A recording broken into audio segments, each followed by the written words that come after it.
folks. Good evening and welcome to another morning space with me, Kalu Aja. Thank you for being here. Thank you. Let me just start real quick, right, this evening by just expressing most sincere condolences to the family of Dr. Herbert Wingwe and also to Mr. Abimbola Ogunbanjo. Both of them were reported to have passed away, and it's indeed very, very sad. Just want to put that out there. Both men have done so much for themselves and for Nigeria and for their organizations, and it's just a very, very painful loss. It came as a shock, and we are indeed mourning with the staff of Access, with the families of both men. So just want to put that out there and express our condolences to the families and to the organizations of these two great men. Thank you. Okay, so today we want to talk about really the NNPC loan, the exchange rate, and the monetary policy that we've seen in Nigeria, should we say, over the past 2 weeks. You know, there've been lots of things have happened. We're just going to talk about the NNPC loan this evening. But of course, the monetary and the exchange rate policies have been front and center this weekend. So again, very, very important that we also address them. I was supposed to have a guest here today, Dr. Obereri. I don't see him. So we're just going to start off. I'll just give you my own take of what I think is going on. If he does join, he brings a lot of data and facts to the discussion. So I felt he would be a wonderful guest to have here as well. But let's just more or less explore what we know right now. And if you mind, let me start with the exchange rate and the monetary policy. Now, if you are a civilian, when I mean civilian, you don't follow finance, you don't understand what monetary or exchange rate policy means. To you, there's a lot of change that is happening in Nigeria. You can employ, your dollar rate has gone from even the black market rate from 1.4, now your bank rate is now 1.4. So that's like what you pay in the bank is almost the same as what you pay to the guys that sell dollars on the streets. So what's going on? You hear about float, you hear about that there is no more 44 items. What really is happening? So I just want to explain this to the guy that doesn't even know about finance, just wants to send money back and forth, wants to pay for his subscriptions and to pay for his imports. So let's try to talk from the very beginning. So in the past, what you had in the past was that you had what we call a Central Bank of Nigeria rate. Call it whatever name you want to call it. It could be NAFEX rate, but it's just a central bank approved rate to exchange your naira to the dollar. So it was a pegged rate. Pegged means that the central bank would say, this is the amount of naira that if you bring to us, we will give you a United States dollar. Back then it was about 446 or whatever. Let's call it 500. It's easier to just say 500. So that rate is pegged. So when you peg something, you are saying to the Nigerians that anytime you bring me a naira, I will give you a dollar. So if you give me 500 naira, you get $1. So where do you get your dollars from to give to Nigerians that come to you? You get it from your foreign reserves. So key point, from your foreign reserves. So when Nigerians give you a naira, you go to your foreign reserves and you give Nigerians a dollar. So they give you 500 naira, you give them $1. That's what you have promised the Nigerians. So why do Nigerians need dollars? Because they want to import, they want to pay for school abroad, they want to go to hospitals abroad. Where do you get your dollars from? You get your dollars from the NNPC. This is Central Bank now. You get your dollars from the NNPC that sells crude oil, and you also get your dollars from the inflow, the remittances that the Nigerians that live abroad send back to Nigerian banks. So all those dollars you put in your reserves, then when requests come, you take those dollars and you exchange for 500 naira, right? What it means is this. If Nigerians export more or Nigerians send more money back home to Nigeria, then your reserves are large. That means any Nigerian that comes to you and gives you 500 naira, you can easily give them $1 and you are good. But what happens if your crude oil exports go from 2.1 million barrels exports a day and fall to 1.3, 1.5 million barrels a day? This then means that your reserves that you are using to exchange for that 500 naira is falling. But the demand has not fallen. Remember, the Nigerians want the dollars to pay for schools abroad, for medicals abroad, and also just to import PMS. You are still driving a car. So the demand has not fallen, but your reserves have fallen, and you have a peg. Normally, when you have a peg, what do? Well, you simply say, I'm going to increase that peg from 500 to 800. What does that do? That will reduce the demand for dollars. It will reduce the demand for imports because you've raised the cost from 500 to 800. But what did Nigeria do? From 2015 all the way till we handed over, the central bank refused to move with the market. They refused to adjust that peg. We had the past president equate the foreign reserves stability to a coup against him. He says, if no one should give money to import food, no one should devalue the naira. When you remove the peg, that's what devalue means. You are devaluing the naira by increasing the peg from 500 to 800. So for 4 years, we lied to ourselves. The demand went up and we retained the peg. So the value of the naira was not that 500 that we used to see from 2015 all the way to 2023. It was much, much higher than that. So what then happened was in 2023, when the new government came over and they removed the peg, you then saw that what they were trying to achieve was to protect the foreign reserves of Nigeria. If you have been following, Nigeria has about 33 billion in foreign reserves. But JP Morgan said that we really don't have that 33 billion because a lot of that money has already been borrowed. So we borrowed, say, $9 billion and used the foreign reserves as collateral. So net, we don't have 33 billion. We have less than that. So if you are the president and you come into office, you are faced with no foreign reserves to maintain a peg. So what do you then do? You then float. Float means that you remove the peg completely. You allow the peg or the exchange rate to be determined not by a guy sitting in the CBN office, but by the demands of demand and supply of the market. So if more Nigerians want dollars, then the price of dollar will go up. No peg. If more Nigerians import dollars into Nigeria, either through exports or through remittances, then there will be more dollars in Nigeria to give to folks that want dollars according to the demands or the supply in the banks. That's what you are seeing, guys, happen in the market. So fast forward to say last week, we saw the Central Bank of Nigeria tell the International Money Transfer Agent to say, listen, when you bring in dollars into Nigeria, we allow you to sell at any price you want. In the past, this was not so. So Nigeria in the past did a fake float. We said we had floated in naira, but if you bring dollars into Nigeria, you still don't sell at the market price.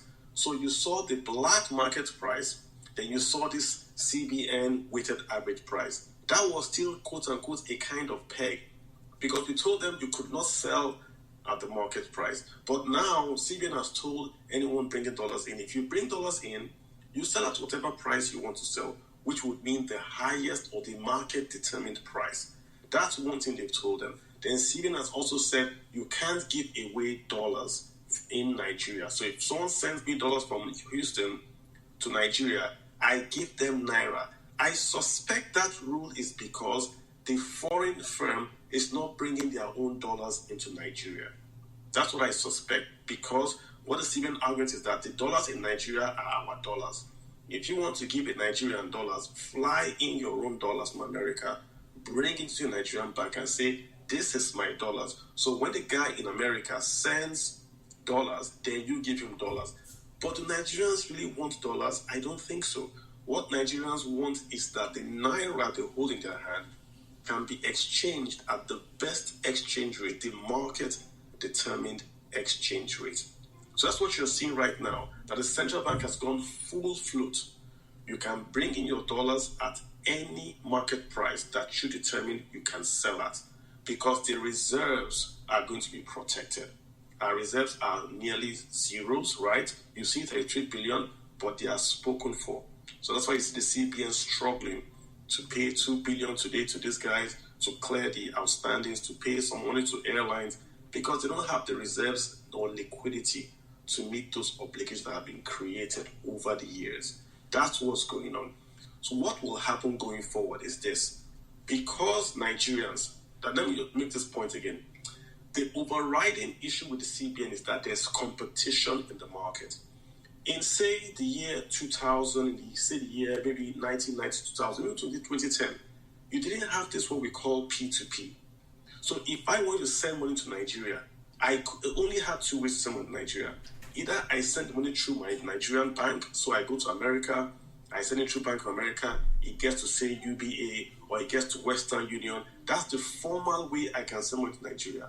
Either I do it that way, or I put my dollars in my pocket and I fly to Nigeria. Those are the only two ways you could send dollars, foreign currency, to Nigeria.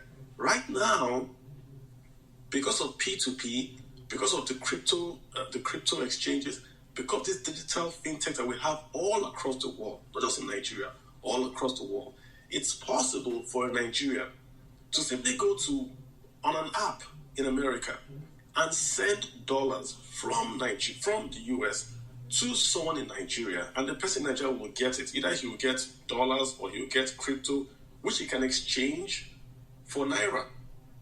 So the CBN has got that competition. They can no longer come and say, oh, we established this price, and that is going to be the price that the whole market has to follow. Right now, the P2P market is doing more than the official inflows into Nigeria via the CBN, via the banks. The last report I saw, Q3 2023, quarter 3 2023, about 5 billion is what's coming to Nigeria via remittances. 5 billion. It's about 4.8, 4.6 and all that. So let's just say 5 billion. That's what's coming in. The P2P is doing much, much more than this. And cash isn't moving. It's swapping. I have dollars in America. You need Naira in Nigeria. We swap. So someone takes my dollars in America. Someone pays my Naira in Nigeria. So there's no transfer happening. But that is what is really happening in Nigeria today. So we have 20 or 30 billion in Nigeria, cash. But it's not in CBN. Because the CBN rate in the past was not market driven. That's the policy and rate we are seeing in CBN trying to change to allow Nigerians to then feel comfortable to say we can trade with the formal institutions because the price now is okay. Last week, Bloomberg reported about 2 billion has flowed to Nigeria based on this policy alone. And more will flow in because now the dollar price now reflects the actual price of the exchange rate in Nigeria. There is no more differential, right? You will get different quotes, but overall, you can walk into a bank and get the same rate as you would have gotten from the streets. So that's a positive. What that means, of course, is that imports are going to be more expensive because keep in mind, Nigeria is not let me say it this way, Nigerians are not very rich in Nigeria. We really cannot afford imports priced in dollars. So we can't afford PMS. We can't even afford power supply that is driven, right, from imported machinery. That's the problem. That is not that the dollar is expensive per se. It is that the Nigerians cannot afford imports that are priced in dollars because the economy, the consumption is so weak. So the issue of exchange rates, DOM accounts, ignore the elephant in the room, that the Nigerian income is so weak that dollar price becomes expensive simply because we can't afford it. In South Korea, in Japan, their exchange rates are, quote-unquote, monetary, just numerically, worse than Nigeria. What is one South Korean won or one Japanese yen exchange for? But they can afford it over there. We cannot. So when we grow the wealth, the per capita income of Nigerians, then it's immaterial if the exchange is 1,000 to 1, But what that means, guys, is this: a bottle of Coke that is sold for $1 in the United States. If you bring that same bottle of Coke to Nigeria, it's going to be sold for 1,500. It doesn't matter if my income is 100,000, I can still afford a bottle of Coke. But if my income is 30,000, how can I buy a bottle of Coke for 1,500 in Nigeria? Makes no sense. So try to just give an overview. I have my guest here. Udechukwu, before I introduce my guest, you've been online. Just want to give you a chance to put in a word in that I'm going to introduce my guest. And then we can get going on the NNPC and his views on the exchange rate and the monetary policy rate. Udechukwu, please go ahead. Quick one. Thank you very much, Carlo. Good evening, everyone, and happy Sunday. I was surprised when I saw this space because I know that the AFCON for the football lovers in the house, the match is say less than 3 hours from now. But anyway, thank you, Carlo, as usual. You actually done a fantastic job simplifying these concepts and explaining the prevailing situation today. And the way you went about it, I'm not sure anyone will have too many questions. We are seeing new options. Initially, the thing is, when government struggles, they don't say it, but everybody knows that they are struggling. Even the man on the street, we know that they are struggling. We all know that they are struggling right now. Whether that is as a result of past actions or inactions, well, we always allow politicians to interpret things their own way. But the good thing is that things are beginning to look up, at least, like you rightly analyze. There's more confidence now. That disparity has been completely eliminated. So, yes, so things are actually looking good in that regard.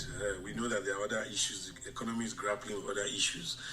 But as far as monetary policy is concerned, I think, well, beginning to... Well, just... So that's... Well, just really quick, what's your... Yes, sorry. Yeah. So I want to get... Sorry. Did you have a question on the monetary side or the exchange side? Did you have a question? No, I was just giving... No, I don't have any question. Like, I was just saying that so far you did a fantastic job. Yeah? Appreciate that. All right, appreciate that. Okay. I can hear you very well. No problem. All right, but I appreciate that, yeah. Okay, let me choose. Thank you so much, Joe. My guest is, I'm going to let him just introduce himself. I think he's here on mic now, Mr. Nemeka Onyeka Obiere. So let me have you on mute. Just do a quick intro and then we can start and just talk about Nigerian economy in terms of the monetary side, the exchange rate side, and also this NNPC loan, you know. I want Nigerians to also understand what has happened there and all that. So go ahead, sir. No, can you hear me? Go to unmute, sir. If you can hear me, you're muted. I can hear you, Cameron. Excellent. Good job. Welcome to the party, as we say. Let me just have you do an intro, and then we can go ahead and start. Okay. So if you could just do a quick introduction of yourself, just tell us who you are. And then Okay. My name is Obiere Nemeka Onyeka. I'm an investment banking executive, financial engineer, oil trader, and farmer. Lead an investment banking group known as Taros Capital, and also sit on the board of Taros Holding. We have interest in oil and gas, real estate, like I say, financial services, and then the luxury brand. I also sit on the board of Southeast Farms, one of the biggest agro value chain company in the Southeast, as the chairman. I am one person that believes so much in transparency of governance, and then financial sector excellence and stability. I abhor the word impossible because there's nothing that is impossible if you set your mind to do it. I am also somebody that is ready and willing to always learn. Knowledge is something that learning is something you continually do all the days of your life. Thank you. All right, Doctor, let's get right into it. Doctor, we've been going back and forth, you and I, as regards this NNPC, the loan that the NNPC took from the Nigerian Afrexim Bank, you know. If you look at it in summary, Nigeria is borrowing, give or take, about 3 billion, and there's this issue of a collateral of about 12 billion. I did an explainer on my own end to explain what it's all about, that essentially it's the way I see it, this is my own understanding, is that it's more of a sales domiciliation, in that Nigeria is going to pay the total value of the sales of crude oil to African Bank. When they do that, African Bank releases 90% of the sales back to Nigeria and retains 10% pay themselves off. And I think they took this decision because they want to be sure. The same way, if you have a high-risk customer, you ask your customer to pay monies to you, and then you then pay off his debt to you, and you give him the back. So Nigeria is a risk borrower. I think that's what that point. But what's your own take on the NNPC loan? Is the 3 billion is substantial? They're going to get about 2.2 billion almost immediately. Go ahead, sir. Carlo, with all due respect, forget all the stories and spins that those in Abuja put up to defend the indefensible. NNPC does not lack cash flow to pay $3.3 billion. Afrexim is not the custodian bank to NNPC. NNPC has, I think, JP Morgan Chase as its custodian bank. You know, this poppycock they normally tell, and you are borrowing. I remember Afrexim did not lend $3.3 billion dollars to CBN, to NNPC. Afrexim syndicated it. What Afrexim did was just like a book runner, bringing together the syndicate lenders who contributed. Even UBA contributed $100 million to the total loan portfolio. So Nigerians need to be educated on this. If they were trying to convince us, the securing $3.3 billion 5-year money at 5%, which is outrageous, that NNPC had become such a high-risk entity that they needed to domicile proceed with Afrexim. I want to ask one simple question. Did NNPC approach JP Morgan Chase or any of the custodian banks where they normally lodge the revenues due to them and say, hey, you have been keeping money for me, you know my history. Over the last 15 years, I normally do 35, 37, 50 billion with you. Can you give me $1 billion at XYZ interest rate? After all, I keep my proceeds with you. All the buyers pay into your account. When the money comes in over time, you can stagger it and maybe payment of, say, 100 million naira or $10 million every month into the 5th year. Will JP Morgan Chase say no? You know the answer. What they basically did, we like romancing these things. I'll give you a typical example to point out they know what they did. What did the kind of, when they deal with an African entity like Afrexim where anything goes. Of course, this is Africa. I'll give you an example. The Ghanaian commodity company, Cocoa Board, the Cocoa Commodity Board of Ghana, also borrowed from Afrexim. They took almost $1 billion from Afrexim. They also syndicated another loan for 10 years, $750 million. The all-interest charge on it was about 6.45%. Nigeria is bigger and better than Ghana in all ramifications. Can you remember that Ghana defaulted in their loan repayment to syndicate to creditors? So Ghana was in default. So for a Ghana that could not pay their external debt, Ghana was a higher risk country than Nigeria. Nigeria never and have never defaulted in any of her liabilities to the external creditors, despite the fact that Ghana was carrying the stigma of a defaulting country. Yet, Cocoa Board was able to structure 10-year money at all-in interest rate of 6.5%. And somebody is telling me that NNPC that is almost 20 times bigger than Ghanaian Cocoa Board could not raise the same money at 5%. Are you even aware that NNPC currently is valued is bigger than even the Ghanaian economy? Go and check the Ghanaian GDP. NNPC as currently valued is over $60 billion. NNPC as a corporate entity is bigger than the whole Ghanaian economy. Yet, a defaulting Ghana, one of his entity, Cocoa Board, that is less than 5% of the size and the pedigree of NNPC, was able to get money at less than 7% all in. And somebody told me that beyond even outrageously taking money's 5-year money at 11.85%, some people collected facilitation fee of at 66 million. What were they facilitating? Carlo, Access Bank will go to African Bank and they will borrow money at 10%. First Bank, UBA, Standard Chartered Bank cannot go to, Stanbic IBC cannot go to Afrexim, and they take money even at double digits. And somebody is telling me that a sovereign nation like Nigeria, a cash spinner like NNPC, not know how to borrow 5 billion across the whole world. Then this is Japanese. Then it's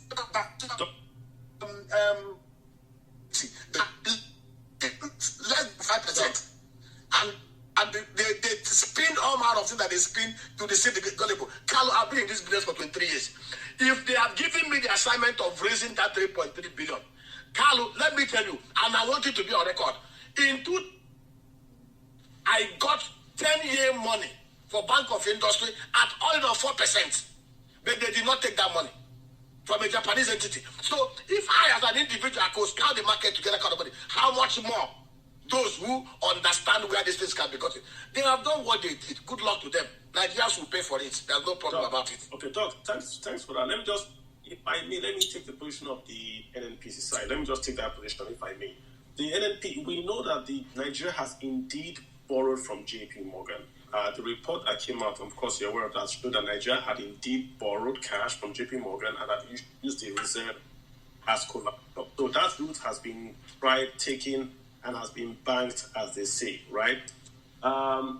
Also, Ghana is exporting cocoa. The export of cocoa are more organized, more transparent, more, should we say, best practiced than the Nigerian practice of exporting crude oil. I doubt Nigeria knows the total to the gallon of how much crude oil is being taken or stolen. So if I was a banker and you're a banker, Dr. Berry, and you say you want to lend to two guys, one guy has defaulted, one guy has not defaulted, but the other guy is doing his business, I have his books, he tells me he's going to export, he exports. The other guy cannot even guarantee the safety of pipelines in his own nation. I would, of course, give the guy that cannot guarantee exports a higher cost to borrow. Is that a valid argument? Carlo, there is no valid argument here. There is no. Let me even tell you. Even Fanfa Oil and Gas, owned by Florence Alakija, can still borrow that $3.3 billion at less than 10%. There's no story. There's no long story about it. Nigeria's sovereign risk has not donated to such an extent that we paid 11.85% plus 2. Not just 11.85%. Let me tell you the truth, and the truth is known. There are many entities out there, Carlo, outside there are over $10 trillion shadow funded that are not even within the former financial sector that we gladly lend that money to NNPC. I was talking to one of my former colleagues who now works with Goldman Sachs. The guy has a portfolio of $60 billion. He just came into Nigeria, he just left. A Yoruba guy. He of $60 billion, and he said most of their lending are towards South America. The guy said when he heard it, he laughed his head off. The guy said if they had approached him and they know him, that he will get them that money at oil of about 8%. 8%. And that where he is working, they will carry him up and hail him as the greatest of the champions. Interesting. So, see, they know there's nobody who is, but we're in a country where people are, everybody is talk hot. Okay. Ooh, there's Doc there. Okay, Doc, I can, let me give you some time. I think I lost you, Doc. All right, so if you listen to Dr. Berry, he's basically making the argument that the loan was expensive, that they could have borrowed these monies from other sources cheaper, that we had no business borrowing at the rate that we are borrowing, i.e. the interest rate that we are borrowing. I pushed back on the JP Morgan. More than 8%, all in, including fees. The APY on this is about 11.85. This is minus the fees, 11.85. So like you're saying, it's a bit expensive. Okay, Doc, I think we've gotten your views on this. Let me go over real quick to the exchange rate side and to the monetary policy side. I think more especially the exchange rate side. What's your take on the circulars flying around? You can take money, you can't take money. What is your overall take on the exchange rate policy currently in Nigeria? Do you see lights at the end of the tunnel, or do you think we're still mired in the mud of the tree and what do you think? Carlo, I'm impressed.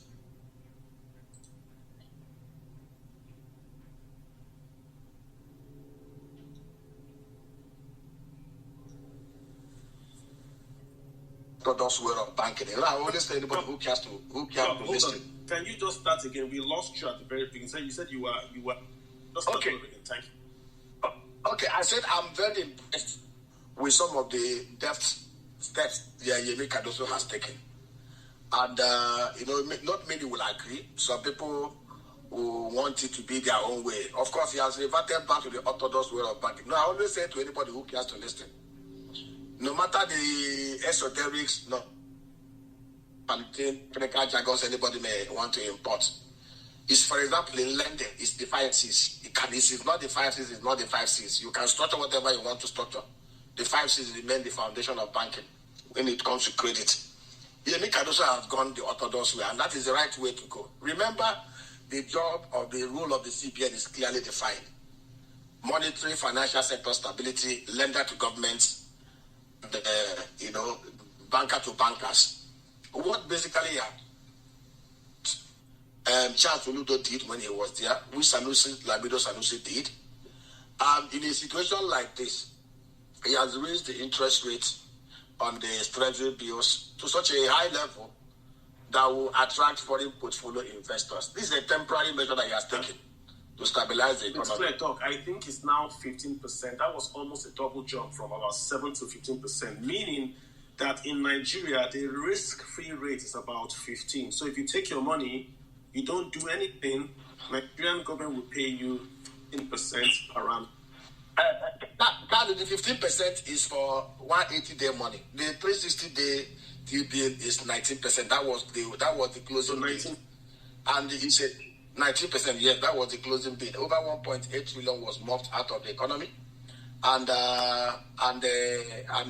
if you look at the yield, because it's tax free, the actual yield is about means for those who have been so scared, taking flights to dollar and all the other things, they have an instrument that can give them at least a relative yield that is close to inflation, because the CBN is also battling to see if they can bring inflation down to 21% before the end of this year. And again, there's a downside to this. Yes, we may achieve some short-termic beliefs here, but the other flip side of it, that we are going to have cost of fund, because if the risk-free 360-day money is 19%, any other lending entity will have to build upon that to price their own risk. Now, the other way the CBN could also curtail this is to reduce the loan deposit ratio with the deposit money banks. Today is about 65%. They can further reduce it to about 75%. What simply means that beyond the treasury bill mop-up, they can also limit the participation of the banks and the size they can take. Then they will put ratio at 70-75% level. The banks will also have excess liquidity that they may want to lend out to create risk assets, which will also force them to also be very considerate in their pricing. But like I said, the steps he has taken is a very short-termic one, which is very, very good. And again, by removing the IMTO restricted window of minus 2.5 employees, what is simply, for those who did not understand what he did, because the press did not report it well, the CBN placed for the IMTOs, the MoneyGram, the other ones, and all those, Western Union, the CBN placed a limit. If you're transferring dollar, the exchange rate will be on a band of minus 2.5% or plus 2.5% at the day on the pricing, last day pricing before the prevailing day that you are now trading, and that is the official rate. And this thing discouraged a lot of getting their monies into Nigeria, because at the market, when we had a very huge arbitrage gap, official market was trading at 750, parallel market was doing 1,100. There's no way I will bring my money and you will price me plus 2.5% on official rate when I can get it 300 naira more from the black market. So what the CBN has simply done is bring your dollar, negotiate with anybody that you want to sell to, whatever rate you will agree, sell. The CBN will on this band of what closed last previous trading day. And they've also moved further. Before, the exporters, those who export goods and bring in their proceeds, we are forced to sell at the official rate. So what most of them started to do is cutting to invoices, which is a bit criminal. But now, with what CBN have done, you don't need to be afraid. You don't need to sell your goods and divert the money to Ghana or Cayman Island or anywhere.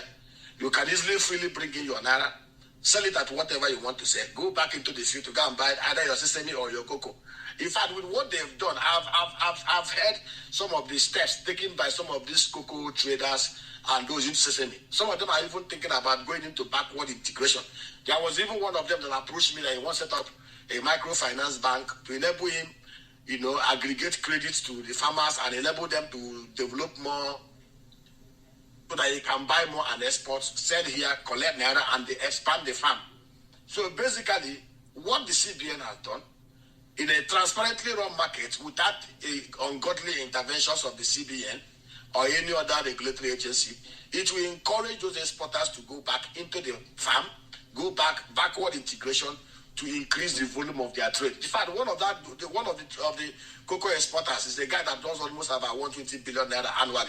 In fact, he told me that his target is to do about 1 trillion over the next 5 years. That is the effect of this policy. It may not actually produce all the overall best results this time, but it's something that people have looked at and are building into the future. But the next thing we must consider, Yemi has done his own role. What of the physical side? If you go to Ghana, if you go to Canada now, just so who can catch up, right? Let me just say. So what essentially what Nigeria has done, they've liberalized the market. They've increased the interest rates, which means that foreigners can come to Nigeria and they can get a rate that will not beat inflation, but has reduced the gap substantially. They've allowed that to find is quote-unquote real value. So that's a positive for Nigerian exporters, also a positive for the foreign portfolio investors. That's essentially the summary of what you've said. So now you want to go in and just so people can remember that talk. Lots of folks are not finance folks, so I'm just trying to make sure that we're... Yes. Okay. And Carl, let me tell you again what the master stroke of what Yemi Cardoso did. Now, beyond what Yemi has done was, by increasing the KBB rates 7% to 19% to 15% for 1 year money, and then doing swaps, it's simply that a portfolio investor, because that's what they are doing, a portfolio investor that is based in or a hedge fund that is based in Japan, where monetary policy rate is about minus 5%, minus 0.5%, can decide to aggregate funds in Japan from investors.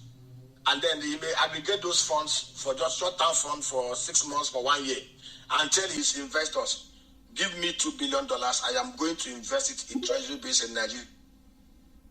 And now, as they are bringing that money, they are doing a swap with the Central Bank of Nigeria.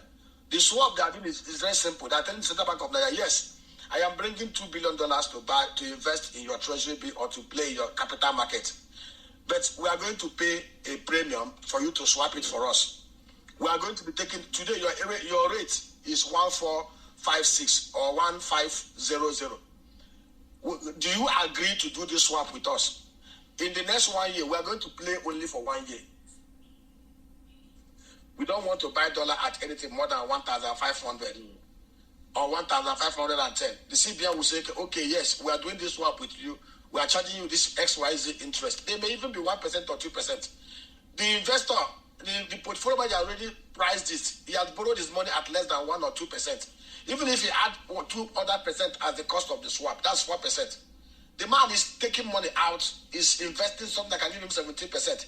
There is no place in the West where you can in treasury bills and you will get that kind of return. Go and check.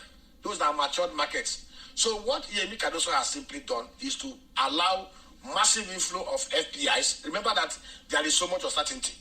With the level of inflow that will come in, of course, it's a risky venture that he's taking. It's a risky step. He is also banking on the fact that within that next 1 year, when those people want to exit, based on our green swap rate, that those on the physical side will have done their job to shore up the supply side of the criminality of our crude oil resources that are being stolen by ramping up output and doing other things that will enable us to get more export revenues. And now back to what I was discussing. If you go to Canada today, we have over 865,000 Nigerians officially documented. There are other tens of thousands who are immigrants that we are not formally documented.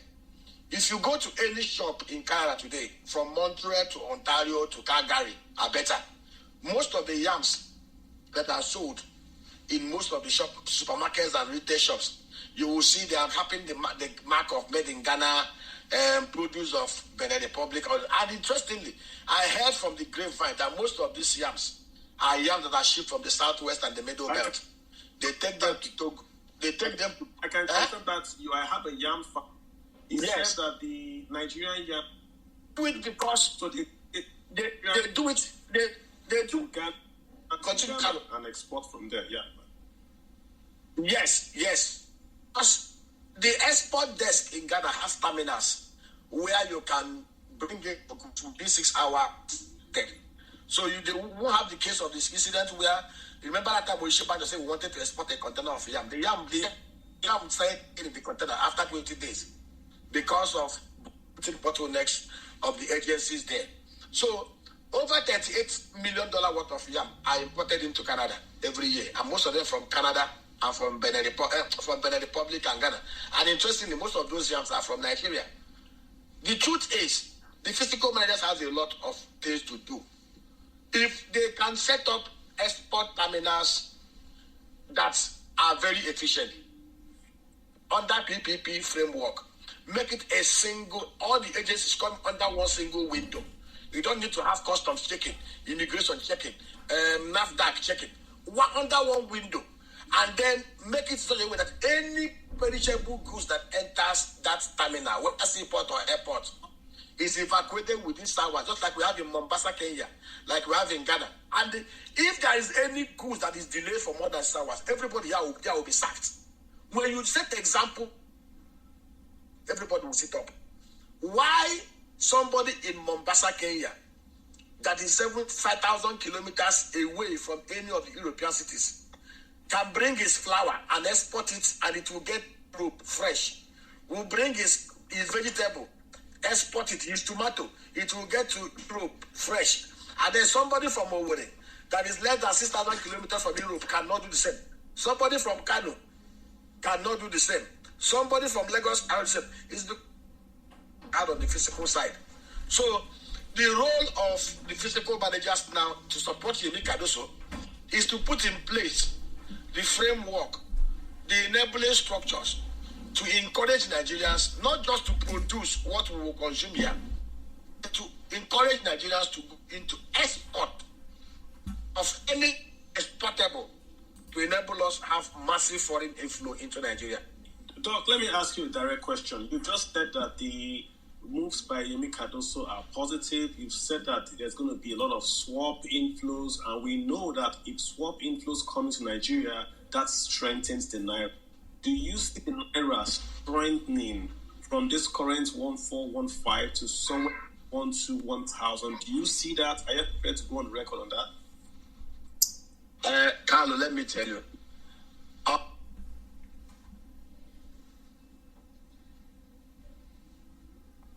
Doc, we lost you at the most critical point in the interview.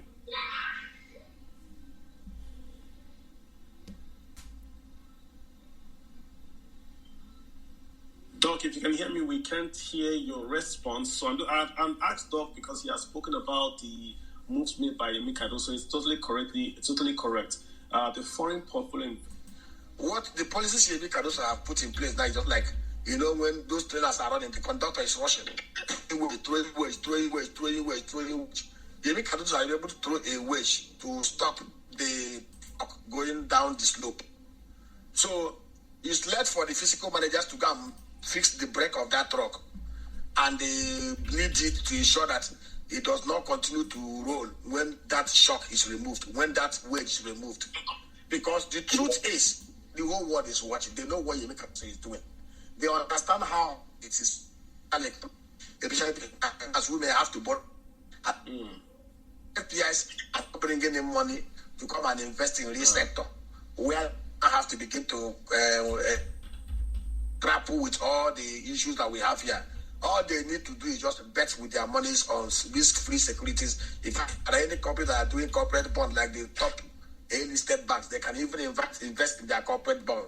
If a Dangote Oil is doing the commercial part, they can invest in those commercial parts, knowing fully well there is a swap to protect them when they want to exit. Those investors are not coming in to build factories, to set shops anywhere here. It's hot money. That is what they are betting on the short term. They know it's very risky. They are believing that all the rhetorics of those in Abuja, that they will do this and they will do that, will be executed. That is what we are also. We have a short-term approach to this. I have given examples here. Nigeria has capacity to do 2.2 million barrels of crude. We've done that. That's you're looking at about $80 billion coming to the economy. Our total over the last, it has always, in fact, the high import bill was about last 8 years. Well, 2009, 2009, yes, when we $1. I think that was also at the peak of when Dangote was doing his stuff and all that they were doing. Now, over the last days, our import bill had hovered between 45 to 51 to 52 to 53 billion dollars, which simply means official transactions that are legitimate has never got anything more than $1 billion, even including medical tourism using from A and all that stuff. Simply means if we can ramp up our crude oil to a level that can enable us to generate revenues of about $72 billion, we are a little bit home and dry, while we are also looking at other sources. And then there's something also the NNPC can do, even the federal government, if they are very, very sincere, about countries that do IPO, energy companies. I don't think it's our man on their energy corporation, public corporation. Nigeria can do the same side. Today we have under the ground that did not fly through because those in Abuja considered a good left and right, and then started pairing on figure and would not pay. A lot of these assets have been taken back into the debt. For NNPC now, there's going to be a new bid round. Going forward, to be very sincere with themselves, the arrangement even capacity, intake capacity, then the people start like Abuja contract. Anybody, Doc, don't show the likes of Shell, the likes of Chevron, they don't see Afield with 5,000 gas when they can do as much as 100,000 barrels a day up. So those marginal fuels can be taken by local, NNPC. Doc, hold on, can you hear me?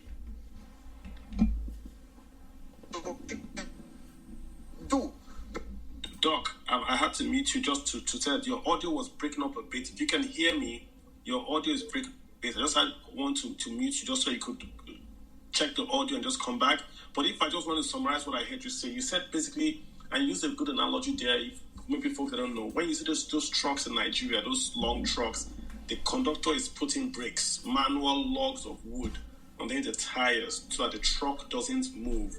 This is the brakes on the trucks have failed. That's what the example that Mr. Berry was saying. Essentially, he's saying the CBN can only do so much. The CBN does not go into fiscal and the executive side of running the government. The CBN can do exchange rates, they can do monetary policy with the banks, they can do inflation, that's it. it is for Nigeria, the executive, to start to export. Remember the example we got at the very, very beginning. Exports is what fills up the foreign reserves. Is the foreign reserve that the central bank are going to use, essentially go after the exchange rate policy. You use your exchange reserves to address the exchange rate policy. That's essentially what is to happen. That's what Doctor is saying, that we need to focus on the executive to create export earnings, to build out the infrastructure such that Nigerian exports can go out and Nigerian remittances can come in seamlessly to give the CBN the ammunition to defend the Naira. Because everything we are seeing today is going to be for a short term. If the executive side do not get the economy set up correctly to then generate productivity and growth, then it will get worse in a year, because now we would have more loans and no way to pay back those dollar loans that have come in. That's what I understand Dr. Berry is saying. Doctor, if you fix the audio, let's just have you hop back in, sir, if you can.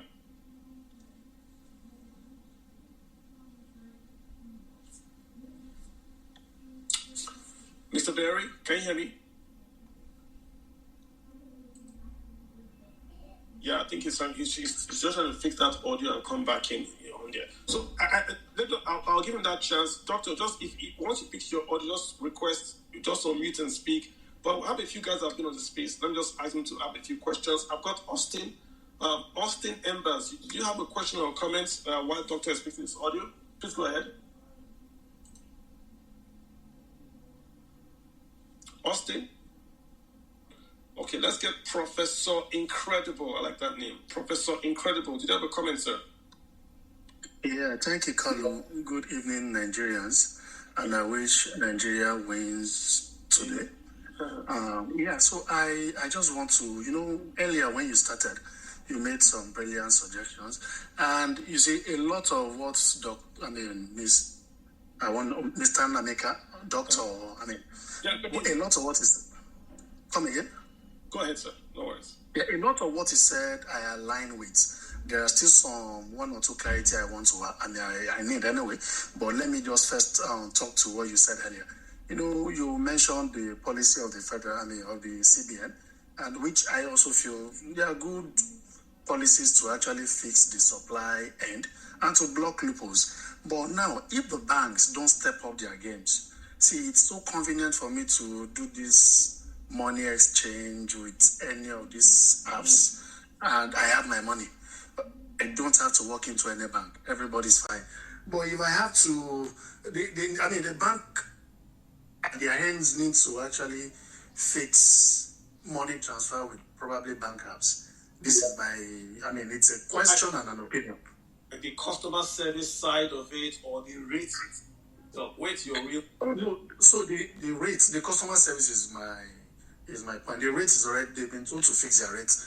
So if I check around and GTB is good for me, I use GTB. But if I have to walk into banks to do this, then to what effect? I just wanted to throw more light on that. Put an ATM for dollars or transfer dollars to your phone, would that help? Transfer would definitely go a long way. The same way we transfer Naira, you can transfer dollars. Will that work for you? You can send them Naira, they send dollars to your account. Exactly. Move my dollar from dollar to Naira, something like that. I'm very sure Nigerian banks can do that. I haven't done it with a Nigerian bank, but I know on my app for my bank, there's a place where it says you can buy dollars. I haven't tried it personally. I don't use that feature, but I see it on my Nigerian bank app, buy dollars, all that. So if someone knows, can expire. I know I've seen it on my Nigerian bank app. So, Doctor, I'm going to add Doctor back. And let me get OIK. Thanks, Prof. Secondly, there were two. Yeah, so you also mentioned Nigerians being able to purchase, which I also feel is a big problem, even in the industry. So you see a country like Nigeria doing so many volumes. I'm talking about a company now, a manufacturing company. I don't want to call any name, but you see in Nigeria, you're doing 500,000 cartons, and a country that does less. But when they talk about profits and revenue in those countries, it dwarfs Nigeria's number. And they make us feel like, oh, you're not working enough. Yeah, your volumes are high, but we are not making that much. So if Nigeria can also increase minimum wage, which I have thought is a very, very good thing. Yes, inflation will match up, but in the long run, Nigeria as a country will earn more, because definitely they are paying, tax will be a percentage of whatever is earned. So Nigeria as a country will earn more. So while this looks like a good thing, what is the downside to this not being happening? Is it just productivity? We just can't afford a minimum wage today and an increase in minimum wage, because minimum wage is what? It's a cost. How do you fund that cost? From earnings. Right now in Nigeria, let me give you an example. Right now in Nigeria, 100% of the money you make from crude oil, 100% goes to pay, I would just say, call it salaries of just civil servants. It's just salaries. I'm not talking about debt service. It also goes to pay debt service, but just salaries alone. So 100% of the money you make from NNPC and NLNG, the gas, goes to pay salaries alone. This is just, you can substitute salaries with debt service, and 100% has gone. So where do we then build the roads? We borrow. So when you see we're building a road, we are borrowing, it's the same thing. We have a budget deficit that is nearly times 2 or so of the actual budget. There's no money. We have huge costs we waste money on PMS imports. It doesn't show up in the budget. But what it does is it reduces the amount that NNPC is paying to the budget, because NNPC is paying for subsidy, which means they remit less to the budget. That's why you see the president telling NNPC that they should give their funding or their accounts to the CBN. So when NNPC sells crude oil going forward, CBN gets the money, and the idea is that CBN will remit to the Consolidated Revenue Fund. So where do you increase minimum wage from? Unless you want to print money, which is what Buhari did. So Buhari printed 23 trillion. That money went to pay salaries, because they had borrowed money to import PMS, and they were also borrowing money to subsidize the value of the naira. So all their revenues went to PMS imports. Then they started to print money to pay salaries. So today we have 23 trillion unaccounted for. Nearly 50 billion printed. 50 billion. That's with a B, dollars. The equivalent of what we print in Nigeria. That's what we did. So right now, if you keep on printing, we become Zimbabwe, which is why we're in this problem. So naira is not falling. Naira is going to the level of a currency that has printed 50 billion without a productivity increase on the other side. That's where you have the problem that you're seeing. Naira is not falling. This is the level. It should have been more than this, if not for what the CBN is doing to even hold it up. If you allow the naira to free float, it will be near 5,000 naira to 1. It's because of what they are doing that's even gotten its value up, Prof. That's to do what they are doing. I think. Can I come in? Please go ahead, sir. Let me tell you, it's not as if Nigeria cannot pay minimum wage. Nigeria can pay minimum wage of 100,000.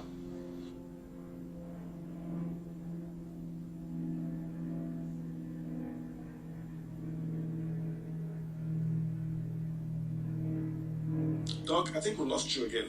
We lost him. Yeah, Doc, let me see. Carlo, Doc will just drop some bombs and run it and then go. I think this is the infrastructure we're talking about, right? As per, we need to get the internet in Nigeria at a parallel. I know he's absolutely.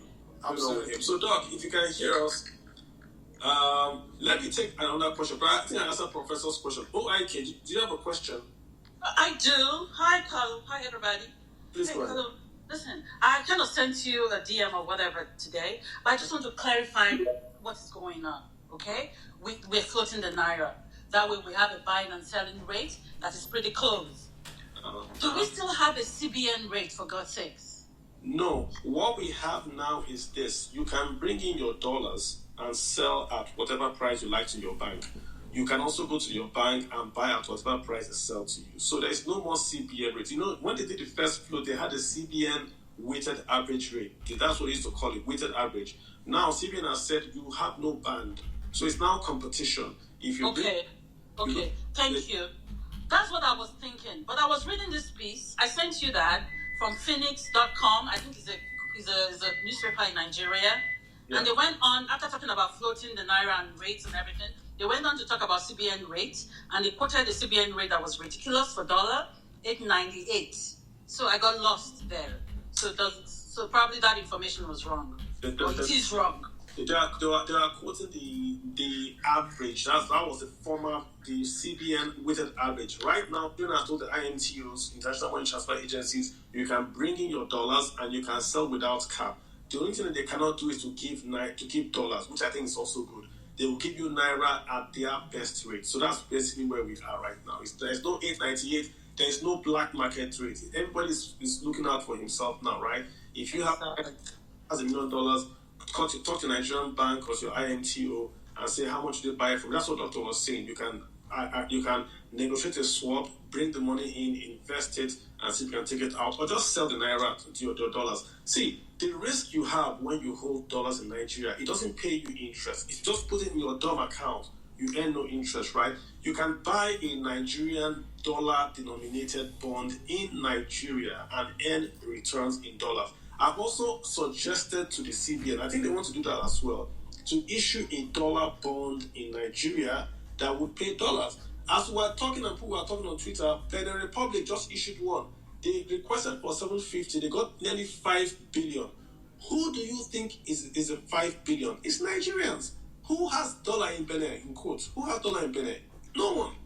Everything Benin Republic does is for Nigeria. The Benin Republic is the world's largest importer of rice. Why? Because they're sending to Nigeria, right? So Nigerians will claim, oh, we don't import rice anymore. That was Mr. Mefele's favorite quote. We don't import rice anymore. But across your border, with a population of folks less than Lekki, are importing more rice than the entire population of Nigeria. That rice was coming to Nigeria. The same way we are doing dollars.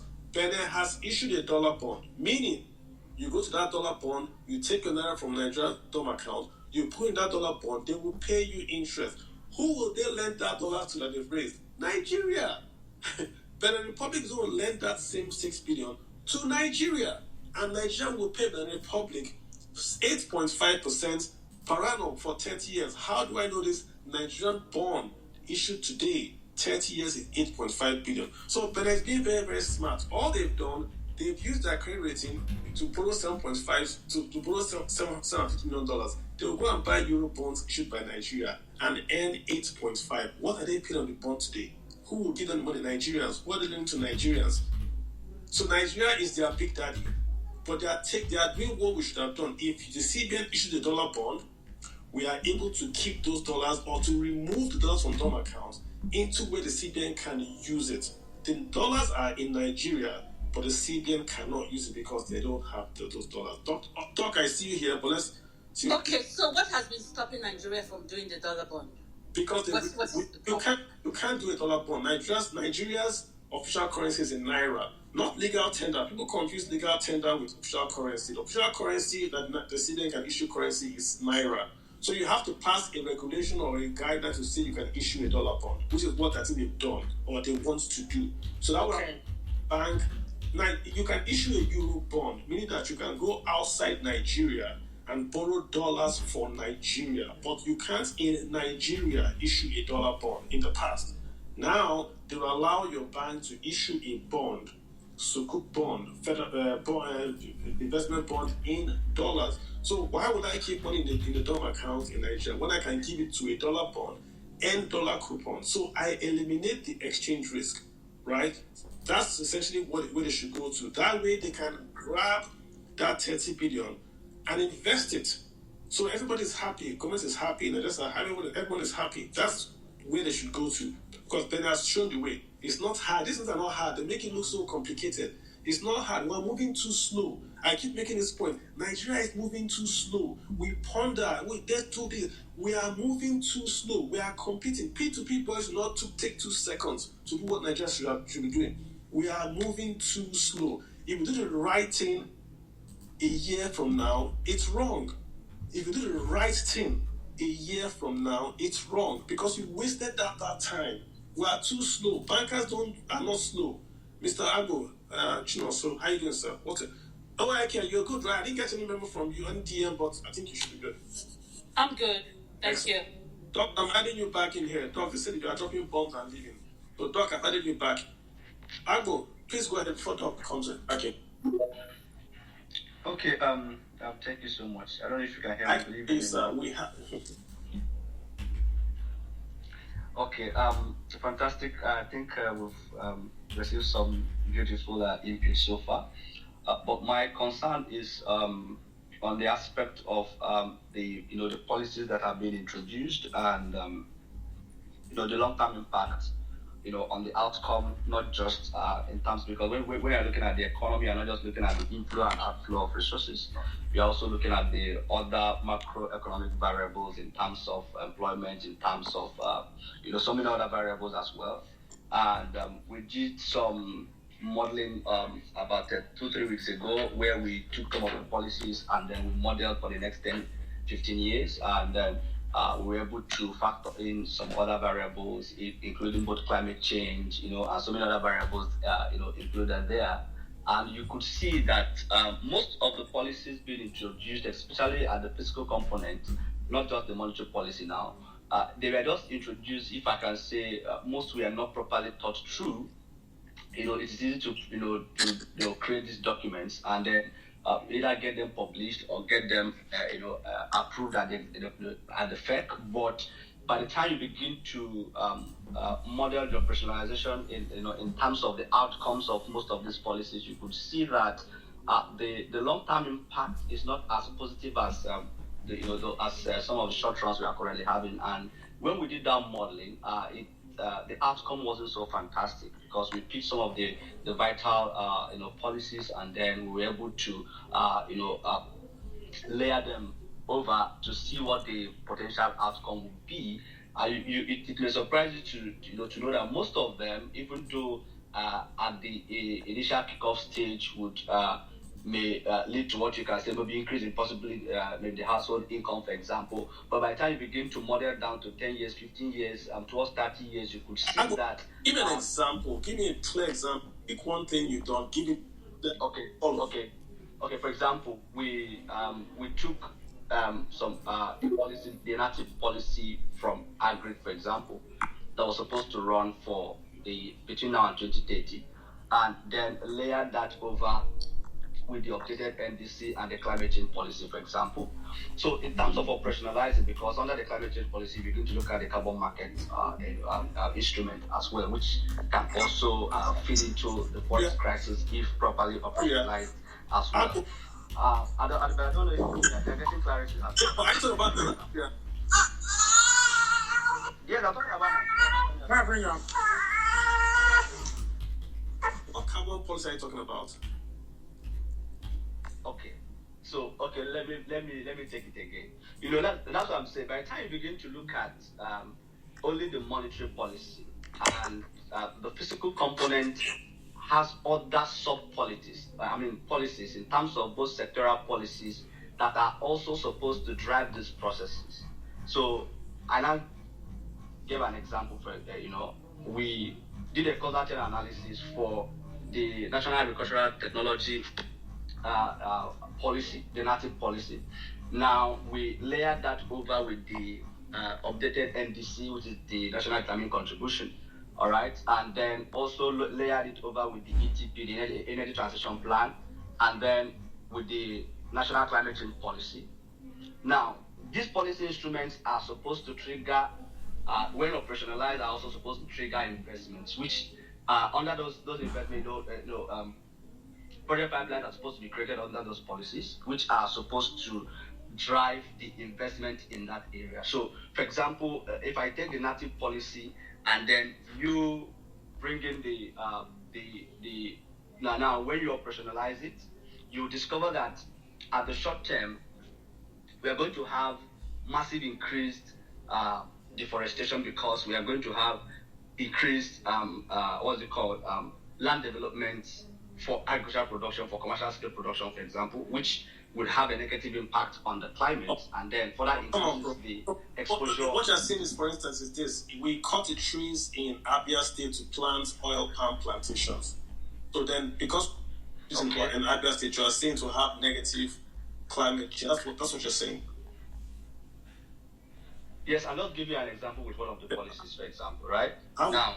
Now, if you are looking at immediate release or immediate relief, if I can use that word, you wouldn't go for plantations. You will go for short-term, high demand cereals, for example. No, right? Like going too much into the weeds here, right? I get going to this. I get it, but we're not going to go into the weeds of policy and short-term, long-term climate change. That might not be the topic now. The topic really is going to be we're trying to do the exchange rates, the monetary policy, NNPC loan. No, I understand what you're saying, but I just want to make sure the guy is are following. That's what I'm not trying to. I understand where you're coming from, but people are tuning in for a specific thing, this space, and we have about an hour before the game starts. So I do appreciate your contribution. I just want to make sure people are following you. If you get what I'm saying. No, it's correct. But what I'm trying to say is that even though we are focusing on only the monetary policy alone, you cannot take that away from the other policies that also drive the process. So the monetary policy alone is just like hanging in the air without the basic infrastructure. I hear you. And you heard Doctor also said that CBN alone cannot do this. And I completely agree with you. It cannot be a CBN alone. CBN alone cannot drive exchange rate alone. They can only set maybe a rate or a guideline. It's exports that will drive the exchange rate. And like you said, we want even CBN said it. We have to drive the economy, not silos, but as a composite. I completely get you, but I'm just trying to make sure that we are on point. And you are going into some weeds with policy we might not follow on the Twitter trend. I'm not sure. So I completely agree with you, sir. But let me just let me get Kenny. Kenny, Kinde Kolawole. Kinde Kolawole going for. Shima 9806. Shima 9806. You got the floor, sir. Shima 9806. Hello. Good evening. Good evening, sir. How you doing? I'm very fine, thank you. Carlo Aja, big fan. Sorry for the noise. I'm trying to walk. So I just have a real quick question for you and also for I don't know if Doc is still around. Doc is hanging. The question is we're trying to get him to speak. Okay. The question is what I have been seeing different people's solutions, and I want to ask, what short-term solutions do we have exactly? For what? Is it to boost? Is it to boost productivity, or rather, should we say, is it to make sure we produce more crude, basically by cutting oil theft, or we make sure we have more investments in the area? Because I think somebody disagreed with you earlier, saying that the fastest way to get dollars into Nigeria is just to export more. The issue right now is that we lack investment in the oil sector. Is that really the case? What are the short-term solutions right now? The very, very short term is just to export more crude oil because the oil is already there. It's just been stolen. So if you're able to get security services to guarantee that any oil pumped will be exported, you don't need to do any new investment. It's just to get honest security men that would watch the oil pipelines, take the crude oil and export it. Once we do that, dollars flow in. Once dollars flow in, the Naira will gain value. It's the fastest way to make your currency appreciate. So I always get surprised that we don't ask this question. It's like this is the fastest and easiest way. Simply ensure that the crude oil that is exported is tracked and exported. That's all. The Naira will gain value. So all these CBN circulars, every day is a new circular. We've done more circulars than our strikers have scored goals in AFCON. But if you simply go into the creeks and you say we want to ensure that every oil barrel pumped is captured, measured, and exported, the Naira will go back to 500. Note my words. If Nigeria exports every crude oil barrel that it pumps out of the ground, the Naira will go back to 500. It's a very, very simple thing, very, very simple fix. But they don't want to do it. So who is they? I don't know. But who is in charge of exporting crude oil? That person doesn't want to do it. Because why would they not do it? If they can do it, why would they not do it? It's only because they don't want to do it. Because if you have a solution is so easy and you don't do it, then you don't want to do it.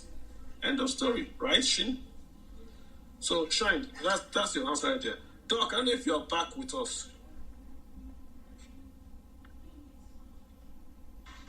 Yes, yeah, Doc. So before you left, I was trying to get you on the record to say if you believe that this reforms of the... You already answered that question, but you were going somewhere and then you were cut off. So...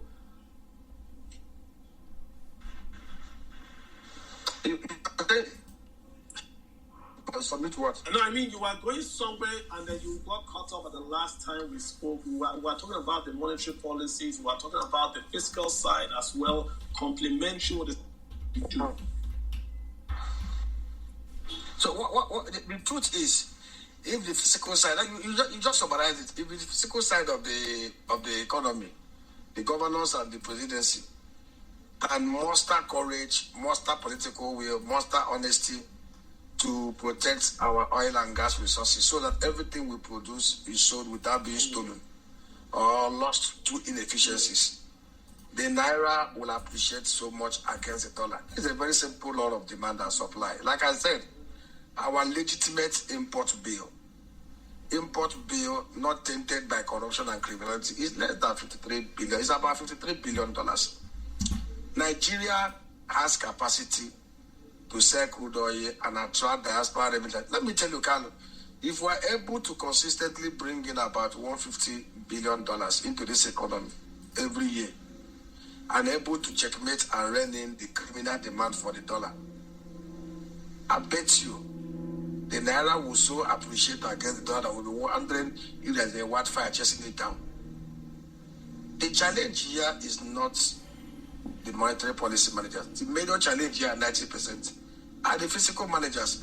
Do I have confidence and trust that they will be able to live on? The confidence is zero, and that is the truth. I don't want to deceive myself. So, I mean, let's look at remittances. If Nigeria simply increased their remittances by 100%, that would have a huge impact on the foreign exchange earnings. And we're doing welfare remittances. So if we just simply got the Canadians to simply just increase their remittances by just 10%, that would be an... There was an interview I granted Arise, and they taking a...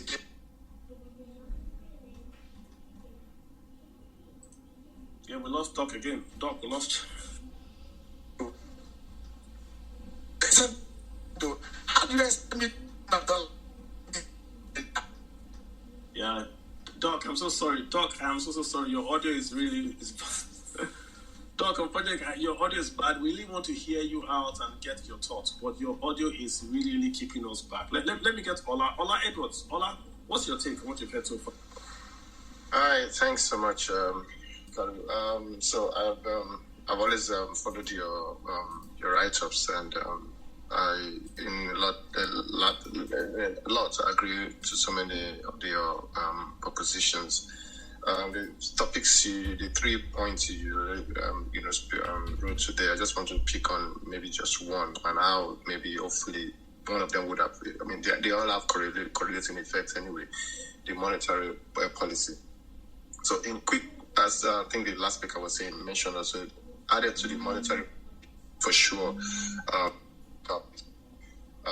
In layman's terms, monetary policy is all about the money circulation, the interest rate from the central bank. The fiscal policy is about the taxing and the government spending. So if we keep those two keywords together, what we have in Nigeria, and which I think you spoke and you really write a lot about, is the means management and abuse of spending by government. The problem here is this. We have, and I don't know how we can, maybe you can people dedicate a lot more time to probably educating, and maybe somehow this will drip into the government somehow. We need to kind of structure and wrap up the fiscal policy of Nigeria. We all keep talking about the monetary policy. There's a lot of topic, a lot of talking, a lot of things, because we are concentrated about the central bank. But the central bank is a two-edged sword. The central bank does its own monetary policy, but it is not patched up. It is not leveled up. It is not leveraged with fiscal policy. And that fiscal policy is about the taxation, for example. I mean, I read somewhere, I'm not too sure. Maybe, I've been out of Nigeria for a long time. I still follow the, Nigeria for politics and the economic system, being a fact that before I left Nigeria, I was a chartered accountant. I work with a multinational right now. And I'll pick a point or so from my point of view as a multinational and how we deal with Nigeria. We have a very poor taxing problem in Nigeria. And when I say this, it seems to suggest, you're not Nigeria, with the situation people are going through, you expect them to be paying tax. Why is Lagos State what it is today? Because of the taxing, because of the IGR Lagos State is able to muster. Imagine if Lagos State, if Nigeria would as a federal government, would muster the same kind of courage that Lagos State is having to kind of even dip a little bit, about 20-30% of the IGR that Lagos State is able to generate. I think we need to put more talk. We talk a lot about monetary, which is good. Interest rate, our central bank controls the circulation, push money into the economy, how this cause inflation and too many money to less demand, less resources. But what about the lack of generation of IGR from the government through taxation? That's number one. And then we have this completely ballooned with the spending recklessness of the government. So if we say fiscal policy about taxing and spending, which is government side, we need to hold the government a little bit more responsible. Maybe by educating them. Maybe with someone like you, with your reach. To me, someone to reach the offices of people who are going to be looking and say, let's start with some taxing. I'll give you a quick example because I know because of our time. A young boy just came to the country. They just entered Germany. I live in Germany. He's the son of a well-known Nigerian person, high-level person, and he is here to study. And this guy was surprised how almost everything is taxed. Everything. I live in Germany. Everything. You can't do anything without tax, so without having your 5%, 10%, whatever it is on it. And he was surprised. And I said, this is how this country works. They have no mineral resources. They live on if it's good fiscal policy. If Nigeria could muster 50% of this, even with the recklessness of spending of government, believe me, even with the recklessness of government, Nigeria will go a long way because it will leverage the monetary policy that the central bank is trying to do. Because without the fiscal policy being strengthened, the monetary policy is just in water. To be honest, my take on that. So I hear you. I hear you. Let me try to address something for you in terms of taxes. And I know I'm going to get into trouble. Let me say this, right? But I'm going to use data, but I'll get into trouble. Mm-hmm. So one thing is this, right? Nigerians don't pay tax because they don't see any pay tax. But that's a beside. I've said that. That's a beside. So we pay a lot of informal taxes. A house in Lagos, for instance, will have its own water supply, own electricity supply, own security. So it's go to private school, private hospital. So they're like in tax for that's the side. If you look at Lagos State as a state, look at Nigeria as a country. States in Nigeria do really have the power to tax income. The only income and tax is pay as you earn, which is you get a payroll tax. So you get paid. The payroll of your company is taxed by the states in which you work in, right?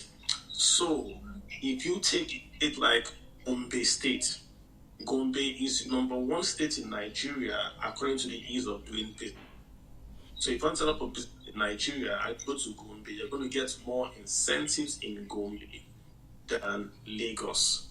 So why has Gombe not been able to tax and Lagos been able to tax? Because Nigerian federal government taxes incomes of not Lagos, not Gombe. Can I take a little bit of what you just said? Okay, hold on. Go on. When you then go to Lagos State, why does Lagos State get IGR higher than Gombe? Because companies in Nigeria are registered in Lagos and Abuja primarily through CE. Yeah. So if you're where is Shell registered in Lagos? Where is Mobil registered in Lagos? Where is Dangote registered in Lagos. So even if you collect your salaries in Gombe or in Aba or in Katsina, Lagos State gets the IGR. So Lagos is an outlier for taxes because payee and the Nigerian law favors the outlying because you only tax payee. In America, for instance, states can tax what they want. So Florida does not have personal income tax. California has personal income tax. Companies are leaving New York to Texas, Florida. Yeah, are going to get low tax base. In Nigeria, not really so. If you go to Gombe, but your company was registered or is registered in Lagos State, you are going to pay payee, and Lagos will get that IGR. Okay, but so the but let's share your understanding here. A little bit of the I would just say kind of a negative a little bit. I'm kind of negative a little bit points here. The points what I want to, if we want to deep down on the taxing issue right now. For example, in Germany, the way our tax structure is made. If you earn like 5,000 euros a month, I can tell you that about 40%, 35 to 40% of it is taken out. And the way it's broken down is this. A large portion of it is going to the health insurance. The large portion. The next portion of it is going to your pensions insurance. And then the next portions are other, maybe church tax, which you can opt out. Or you have social tax, which is mandatory.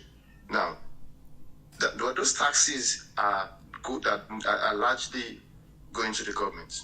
Where the state comes in are on the consumption level. And this is what I'm talking about. If states can muster this kind of, aggressive push, I think it should go a long way. Believe me, I think it's just a way, the fear, as you said. Yeah. You're not addressing the points I'm making. The laws of Nigeria do not allow Gombe to tax income of companies. They can only tax the payrolls. Nigeria's number one income source is income tax of companies. The reason why Lagos has a huge IGR is that the capital of Lagos of commerce in Nigeria is Lagos. Outlier. I get you. You can't Lagos with Gombe or any other state because those are payrolls to tax. So Shell, Exxon, Dangote, these are companies that are not based in Lagos. You know what I mean? They are drilling oil in Akwa Ibom. Their industry is outside Lagos, but they are paying the payroll tax in Lagos. So if you do a fiscal federalism where you can allow other states in Nigeria to determine the tax it. But if you want to go with the argument, with the point you mentioned earlier, that because Nigerians don't see the outcome of their taxing, that's why they are not encouraged to do it. I think we are not still doing it ourselves. You can't blame a Nigerian for not paying taxes. I did that before, I've stopped. You can't ask a Nigerian to pay taxes when the National Assembly workers are saying that they cannot cut one kobo from their expenses in this time of austerity. Everyone has cut. Everyone is paying more. National Assembly on record said they cannot cut one kobo. They went ahead and imported luxury SUVs. You can't blame Nigerians. I'm not saying you should dodge taxes. I teach people how to avoid taxes, and that is legal. There's tax avoidance, there's tax evasion. Don't evade taxes. But anything you can do not to pay your taxes, please go ahead and do so. It's legal. That's why many tax companies exist today. There has to be joint responsibility. The citizens have got to pay tax, and the government has got to be responsible with tax revenues.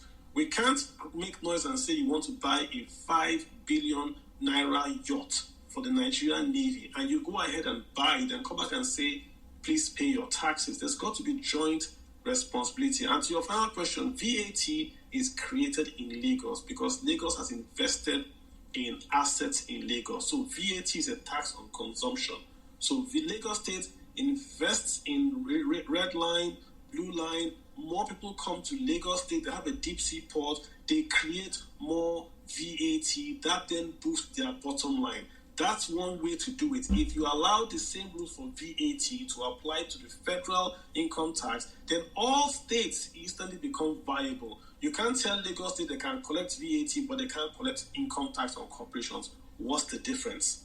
So that's a military law that was created by the military. It has no business in economics or fiscal federalism. Why should a state, Abia State, not be able to tax companies in Abia State and not be able to reduce taxes? So that means that Dangote can say, I want to go to Abia State because in Abia State they only tax me 1% corporate income tax. Why can't they do that? If you did that, then you've created 36 plus 1 FCT zones of economic prosperity, not just Lagos. That's how we have to think. All these federal old school things, kick them out and bring in brand new ways of doing business in Nigeria. Great point, Edward. I see you dropped off. Great questions. Neka Uwangu. Hi, thanks for holding on there. Mother of 3 estate superiors. Like you put your mom there. Neka, do you have a question, please? Neka going once, Neka going twice. I've got Polonium, Polo M77. Polo M77. Yeah, Carlo, thank you so much for this space, basically. I've listened to this space, and one thing I'm going to take away from the conversation today is the fact that this government, like the ones before it, probably, just lacks the political will to do what is right for the people. Because, your 2 conversations ago, you said it clearly. Because, sorry for the background noise a bit. You said it clearly. Because I was thinking, is it that this government, they don't know what it requires to solve the problem? But you said it clearly. The solutions are there in the reach. I was going to ask, what is it that this government has against helping Nigerians helping to grow SMEs in Nigeria, helping to grow small businesses, helping Nigerians to go back to the farms, to start to produce, to export? What is it that this government has, or what's hindering this government, from being able to assist Nigerians? Because there's nowhere in the world it is SMEs that grows economies. It is SMEs that employ citizens. What is it that this government, what is stopping, what's preventing this government from doing what everybody knows is a simple way out of this quagmire? Thank you. That's I'll yield with that. Thanks. Let me tell you something, right? If you were to ask the 2 issues in Nigeria today, there are 2 issues and one underlying issue. The 2 issues are, number 1, the non-exports of crude oil. Number 2 is the banditry. There is nothing the CBN, the presidency, or the states can do if these 2 issues are not taken care of. Nothing. If we don't take up these 2 issues, the presidency of Bola Tinubu will not succeed. And I say it openly. Number 1, exports of crude oil. Number 2, banditry. Let me break it down for you. If you don't export crude oil, you will not get foreign reserves or foreign currency into Nigeria. Nigeria's number 1, and by a wide margin, almost 85-90% source of crude oil is the export of crude oil and gas. I used to think we were exporting cocoa and rubber. Forget that. That's audio. Nigeria does not export those non-oil things. It's too minuscule. We don't make 5 billion exporting those things. We don't. Forget those crude oil, cocoa, rubber, soybeans, cashew nut. Forget them. Nigeria today is a crude oil and gas exporter, which means if you don't, it's like you have a company giving you 80% of your revenues and you have a company giving you 10% of your revenues. If you want revenues, where do you invest in? You can go for the 10%. If you make that 10% 100%, that's giving you 10%.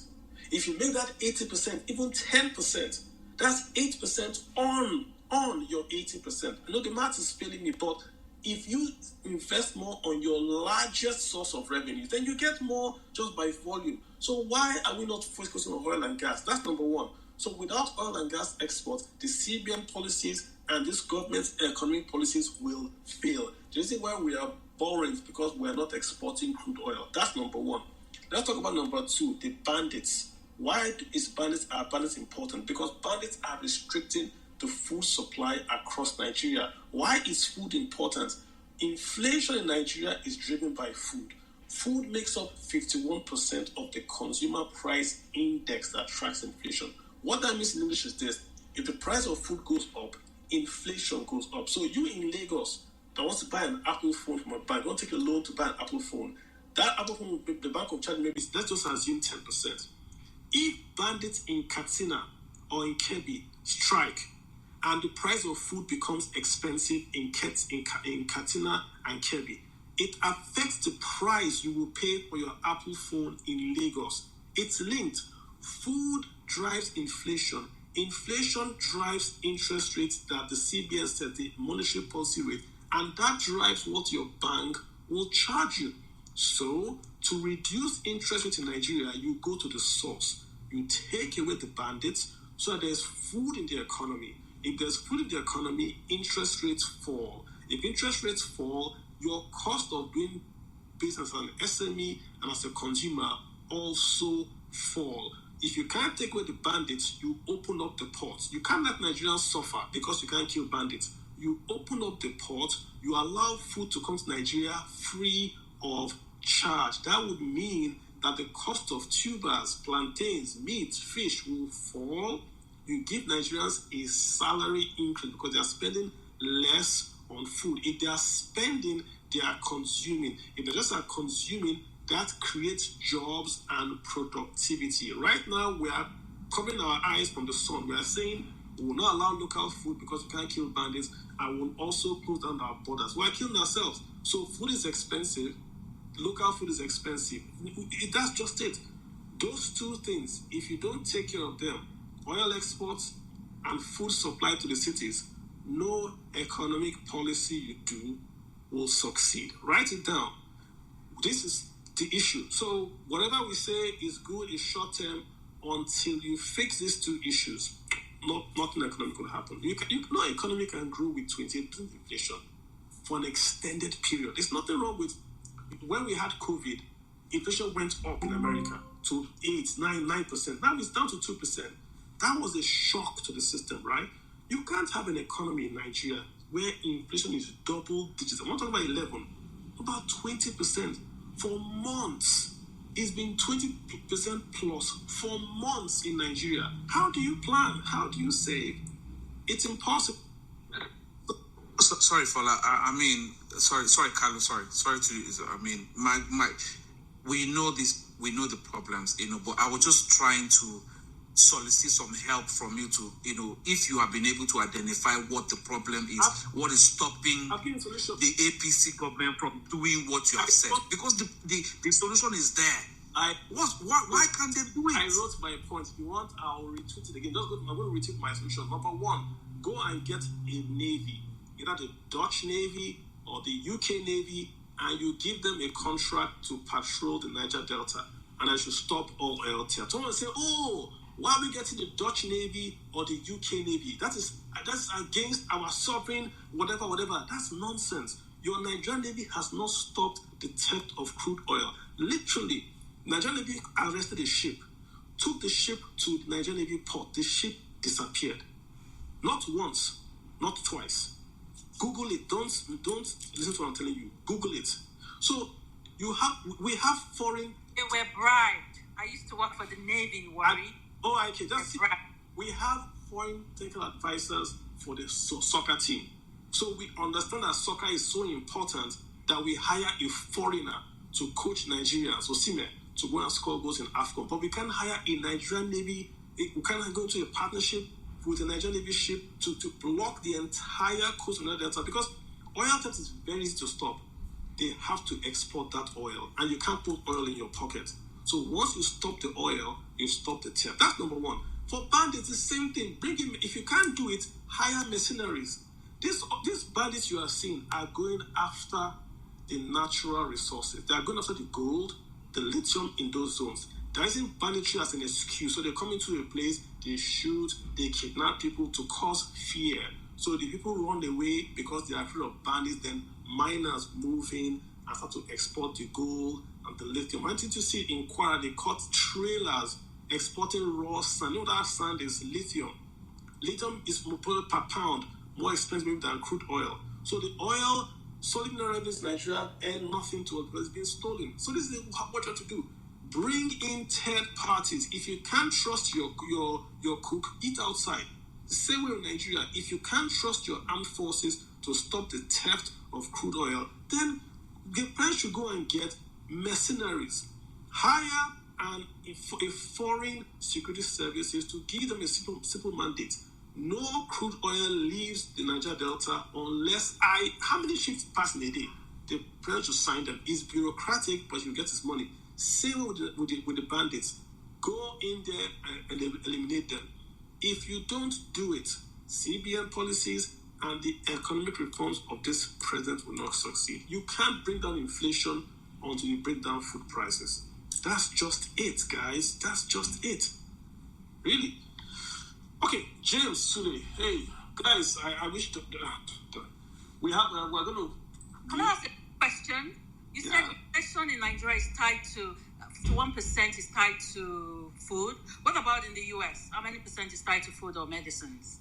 It's food and fuels are what you call core. With rent in America, what drives what they call core inflation, but it's not 51%. You see the difference? It's not 51%. It's what drives it, but it's not as high as 51. So in Nigeria, the average household spends 68% of their income on food. That's the problem. So we spend a huge, and it's one of the highest in the world, and it shows poverty. The poorer you are, the more money you spend on food. Food in America is very, very cheap. Food in Nigeria is very, very expensive. So when you get your 30,000 naira in Nigeria, you spend bulk of that buying yam, buying gari. But in America, you're paying for rent or daycare. That's the difference. So they can search food, we can't search food. So it's what drives it per se. Food is a very, very dangerous thing. Food is national security. You can't have a country where people cannot eat. What would they then do if they can't eat? They go and watch TV? It's not possible. James, thanks for hanging on. James, go ahead. James, you've got the floor. Okay, thank you very much. Although I actually joined in late, so I would try to listen to the recorded session. But I have a question and a comment, so I'll just give the comment first. I think I agree with what Doctor said when he said he does not trust the people handling the fiscal side of the entire economic policies. So I think the relationship we have with the government, it's one of bad faith. It's not in good faith. So we expecting the very best, as in they will do things that are honorable, may just be wasting our time. So because of that, I'm going to go to the second question, which is how does it directly affect me and how can I help myself or edge myself? So I have a question in that regard. And the question, and by the way, thank you very much for educating us every time I come to your page. There's just something to learn and it's always fact-based. So thanks. So my question is, so I understand a little of the entire requirements for free market. It says there is the willing buyer, willing seller, and then there is unimpeded entry. You can enter the market and leave the market. So maybe I don't know much about the policy, but how does the fact that I have USD in GT, and then we understand now that my USD will be priced at the prevailing rate, maybe nothing. So if I approach Access Bank, and then this is in quotes because it's unsubstantiated, Access Bank decides to give me a rate more or less like what I would normally do with the black market. Access Bank decides to give me a rate that I prefer to what GT wants to give me, but my USD is domiciled in GT Bank. So what's the fact that there is, I don't know what is the policy statement to that, but I know that I am not able to transfer money from my GT domiciliary account to my Access Bank domiciliary account. So normally, yes, no. So, but now with this new policy, does it just affect only the IMTOs and that money that came in? Or I can't even go and withdraw? Because if I withdraw it means I'll go to the black market. There's no more. It means I'll just go. So it's just a new policy, right? So we're going to get it with all the policies that are going to be available today. The overall policy is this: they've removed the restrictions on government set price. That's really what they've done. These questions you're asking are more of tactical questions, right? Oh, how can I do it this way? What if I do it that way? You are right. But overall, the strategic decision is that the price movement is going to be based on the market. If you go to your bank, take out your dollars, go to the other bank, blah, blah, things like that would work. But that's what we're talking about, that the overall is that there is no price space, there's no more black market. There can be a black market because it's the same price going forward, right? Black market, your bank on the market, more or less.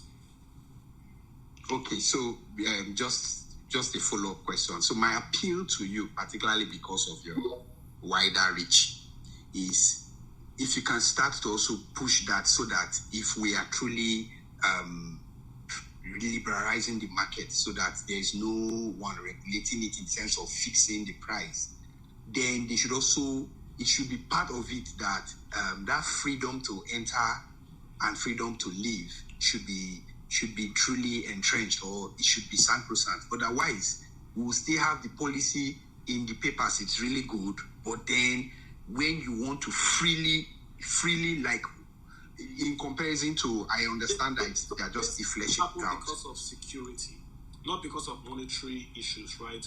You just can't move money around in Nigeria. Same way in America, you can't go to any American bank, just have to transfer money. They'll write report. They'll write a report. They will do it for the right to report. So it's not all monetary, or it's just really sometimes you just want to track what's happening. You imagine a guy will send money to Nigeria, will move money to some guy, terrorist guy in some state.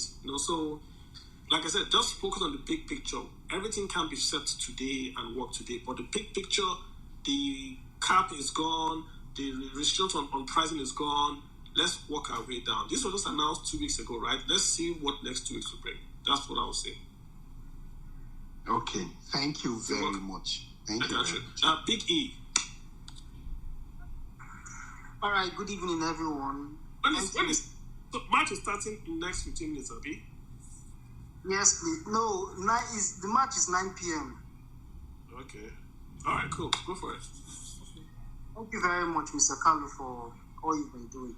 But I actually wanted to ask a question to Doctor, but he's no longer here. He talked about Nigeria can actually pay 100,000 naira as minimum. I wanted to hear that the conclusion.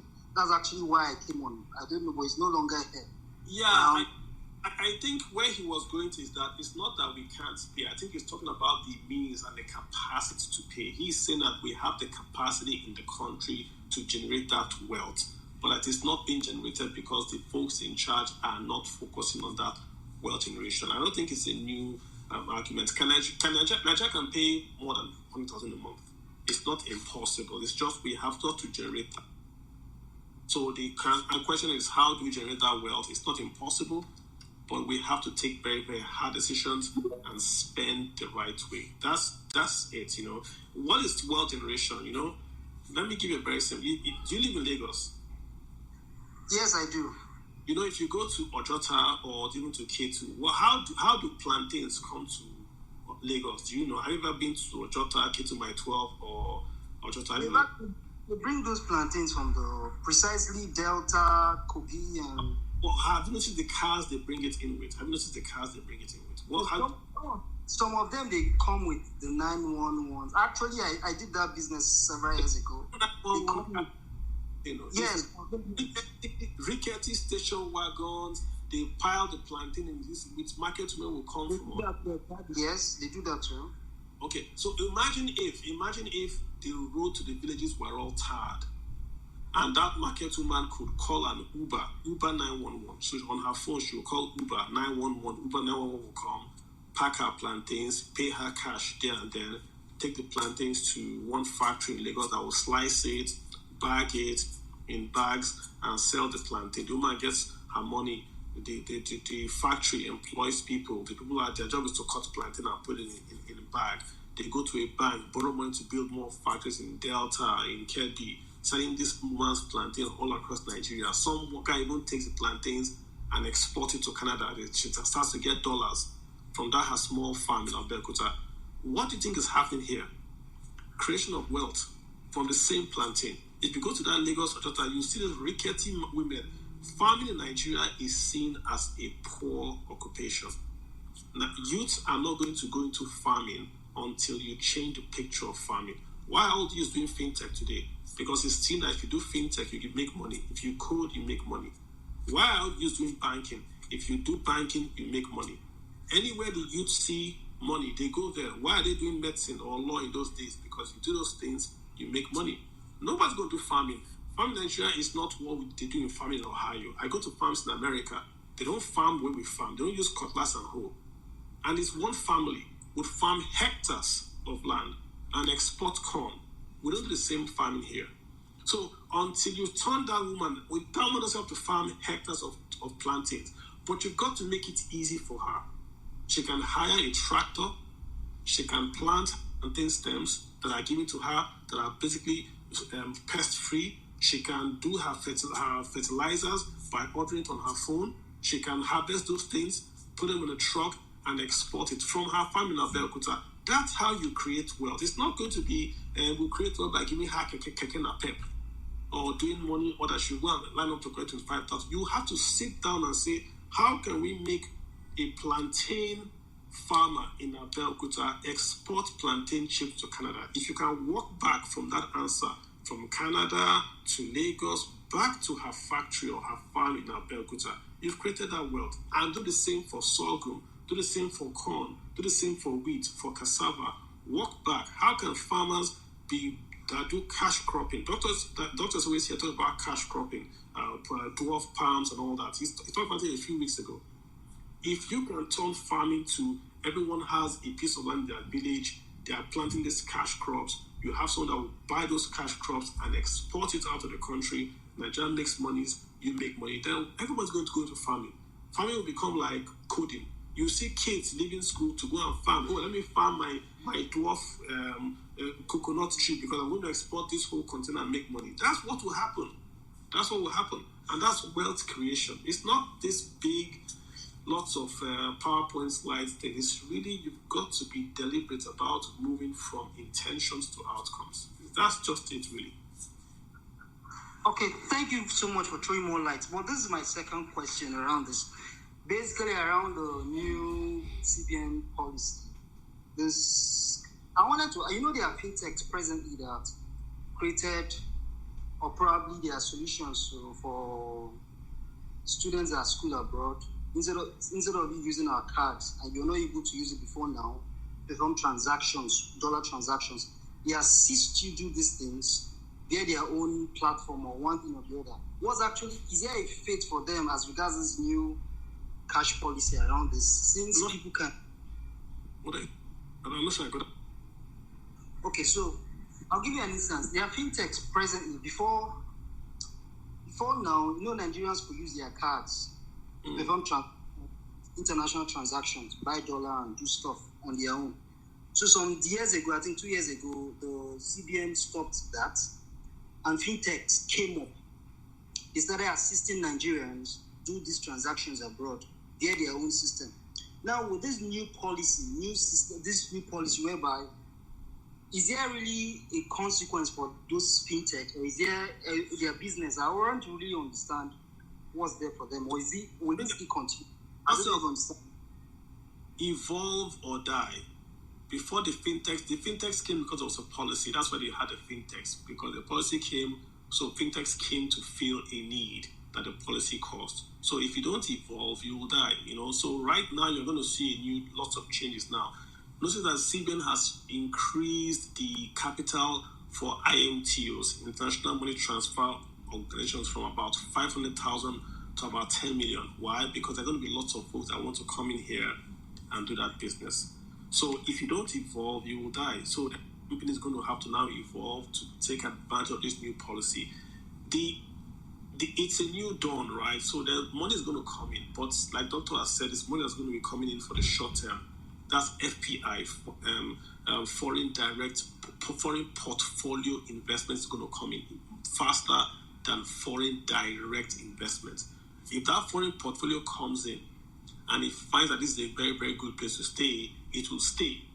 Then the FDI will come after it. So what I mean is that people will first of all invest their money in Nigerian bonds faster and easier before they will come and build a factory in Nigeria. All those companies that live in Nigeria will come back if the macro is fixed. Exchange rate is just one macro. It's just one macro. All right. Vicky, thank you so much. Appreciate you. Yeah. Thank you very much. Thank you so much. Toba, how you doing? Go for it. Toba, you're an ex-boy, Abby. Toba dropped off. Prof, Incredible, your hand is up.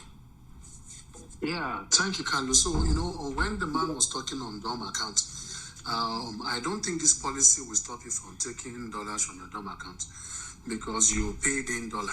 So you can actually withdraw dollar from now. So definitely if you have better rates that you want to sell to a Naira in another bank, you can go ahead and do that. But the problem with this is we still experience it where you go, even for Naira, and they'll tell you you can't withdraw that much. So, in the sense that the bank does not have enough. So the same thing might still be happening. They might start using those antics to say, okay, we can't pay more than $1,000 now because we don't have so much. Probably, this is just what I think banks could do. But you can withdraw dollar from your DOM account. For now, there is no policy on DOM account. I was going to talk about one other thing, but I can't remember that now. When I come back, when I remember, I'll ask you. All right, super. And I've got Dr. Agbo. Your hand is up as well, Agbo. And just a quick one. I don't think DOM from DOM to DOM, but i.e. from bank to bank. I don't think I can go to Access Bank and say move my DOM from Access Bank to GT Bank. I don't think you can. You can withdraw from Access Bank in cash. I'm not sure you can transfer bank to bank DOM account. I don't think you can. Not yet. I don't think you can. Yes, that's what he's saying. Yeah. Okay, Agbo, please go. Okay, just to buttress what you were speaking on earlier, but I'm just going to give a real life personal example. When they say this banditry thing, it's as if people don't understand the actual impact in terms of food production, right? I have been in the field in terms of commercial scale production for years now, and I can tell you that as of last year, we had to take a painful decision to withdraw all our activities from the field in terms of commercial, crop production, and it is basically because of insecurity. So, and so many other large-scale producers have taken that decision as well, because you can't produce. It's either you can't. The risk seems to be getting higher. Every day it got to a point, okay, we have to stop going to the field directly. We started using, regional managers and all that. Then after a while, the airline was also threatened. Then we have to downscale to local aggregators, and after a while, those local aggregators also became targets. So as we are speaking now, it's no longer sustainable to do, large scale, aggregation, and I can tell you that so many other large-scale producers are also, doing the same. They are taking a break to say, okay, let us even see what is going to happen. Let us see if the government is going to actually take any decision. So you can imagine the impact this is having on the small-scale producers who we give some small micro credits to be able to fund their small-scale production. So it's getting as bad as that. So if they don't do anything, it is actually going to get worse. A bag of rice as of today is around 77,000. It will likely get to 120,000 if care is not taken. So I heard the president talking about possible, opening up the borders for importation. I feel that may be the best route to take if they really care to, reduce the current, economic impact. That may be the best way to go. And if they don't do that, and they keep on locking down the borders, and they keep on making it difficult that people can't even, this is a new farming season. Most of the people I've spoken to say they are not going back. They are not funding any outgrower scheme. They are not funding any agro project this year. They are holding on their resources. Some of them have already converted to dollar-based assets, but they are not making any investment in agriculture until the security issue is solved. So even if you do your commercial scale production, how are you going to aggregate? Because you have to be there, you have to send people there to be able to do that. And you can't go to those locations because there is no airport directly at the farming fields, even if you say you want to fly. So you have to still go by road. And you can't go by road because the security situation is high. And currently, you can't even stay in your farm, you can't even stay in your field to do operation because you become a target after a while. I was smuggled out of a community while I was almost kidnapped. It was just a personal relationship I had with the local emir. That was how I was smuggled out in the evening, smuggled out of the community. Otherwise, I would have been kidnapped by that same night. So you can imagine that kind of trauma and that kind of impact. So if they don't handle it, I don't see the issue of food inflation coming down. A whole state like Zamfara, productivity down to less than 2.5%, and same thing with so many other large production zones up north there. And it is really that serious, but we have been underreported. The scale of reporting seems to have minimized. I don't know whether because of the policy, in terms of the media policies and all that. But if we really know exactly what is happening, maybe we can take what Carlo said earlier very serious. So I will just stop. I've seen news articles that say that the administration, I know it was the past admin, Mr. Lai Mohammed, I'm not sure if it has continued now, where they were asked not to report banditry and large-scale attacks on the military in the hinterland. I saw that report. I've not verified it, but I know there was a memo back then that says don't report on these activities. The people don't understand what's really going on, like you said. The people in Lagos, in Port Harcourt, in Abuja live in the bubble. So they don't understand what's going on in Nigeria, that the farms, you can't go to the farm. I mean, people get shocked. Oh, wow, people were killed in Plateau State. And they are shocked. But the people in Plateau have been going through this, on an almost daily basis. You just saw it in the news because that was a lot of people that passed away at one time. But they've been going through these issues day in, day out, month in, month out. And if you wonder if these guys are invisible, there seems to be, in my mind, a grand plan to just depopulate that entire place so that access can be gotten to raw materials. This is the same template that was used in the Congo, where the Congo is sending militias to just do a lot of killings and all that, so the human population can live, then you can mine diamonds, you can mine cobalt and all that. It's the same thing happening here. And if you don't take control of your own internal security, you're not going to have a country. So the president, I'm sure Pula here, I'm going to tell him, if your army can't do it, get foreigners to do it. Forget all this pride, national security. Today, is there no national security? Today, there is. So if they can't do it, okay, give them time, give them the money. If they can't do it, get someone else to do it. It's your name. It's your statistics that's going to be on the record. Buhari sat down. He's from Katsina. He sat down, and for 8 years, insecurity consumed that state and the entire region. And he's from there. His entire security apparatus were from one part of the country. The entire security apparatus.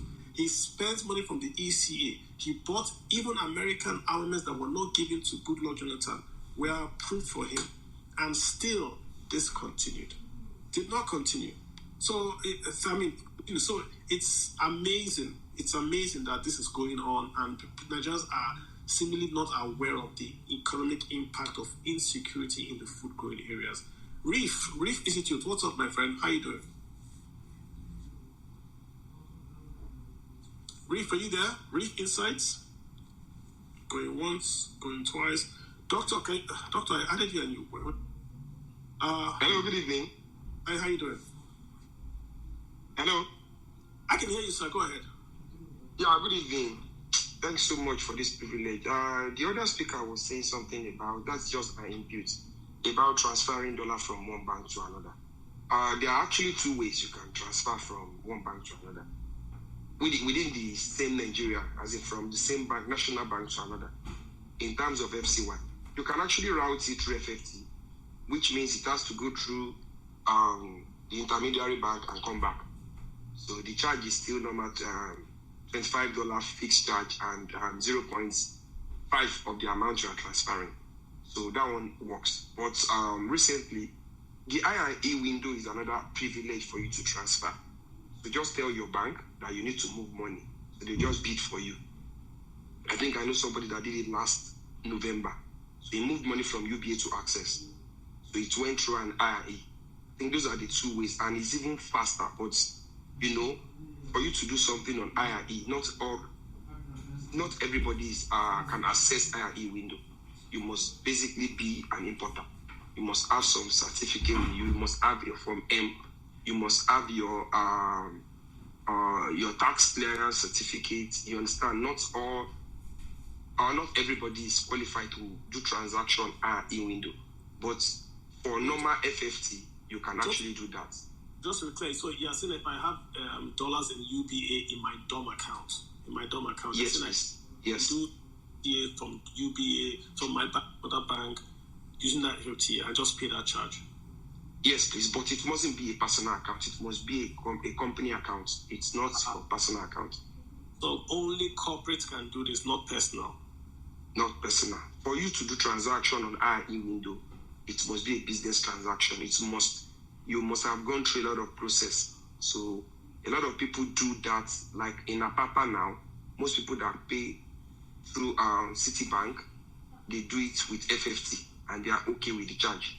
In Apapa region, most custom duty payment and most payment to Max Line, most payment to MSC, most payment to some shipping company. Citibank don't collect cash from them. So they get their cash, pay it into their bank, and do FFT. Anybody can do that. All agents in Apapa now, they are not registered. So with your BL and your invoice number, you can easily transfer that cash, and it mustn't be more than 10K per month. Thank you. Okay, good insight there. So you have to be corporate, it can be more than 10K. So if you qualify for that, talk to your banker. Thanks, buddy, for that insight there. Let me do Ken. Ken, what's up, man? Ken, with you.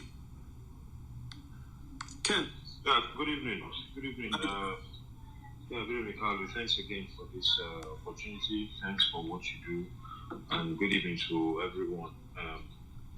Again, yet another great session, and just something I would like to say, because this your space is quite popular, and I know representatives of the government, they are here and they are listening, and we can see a lot of effort on the monetary side. The CBN governor, I mean, there's been a mirage of a flood of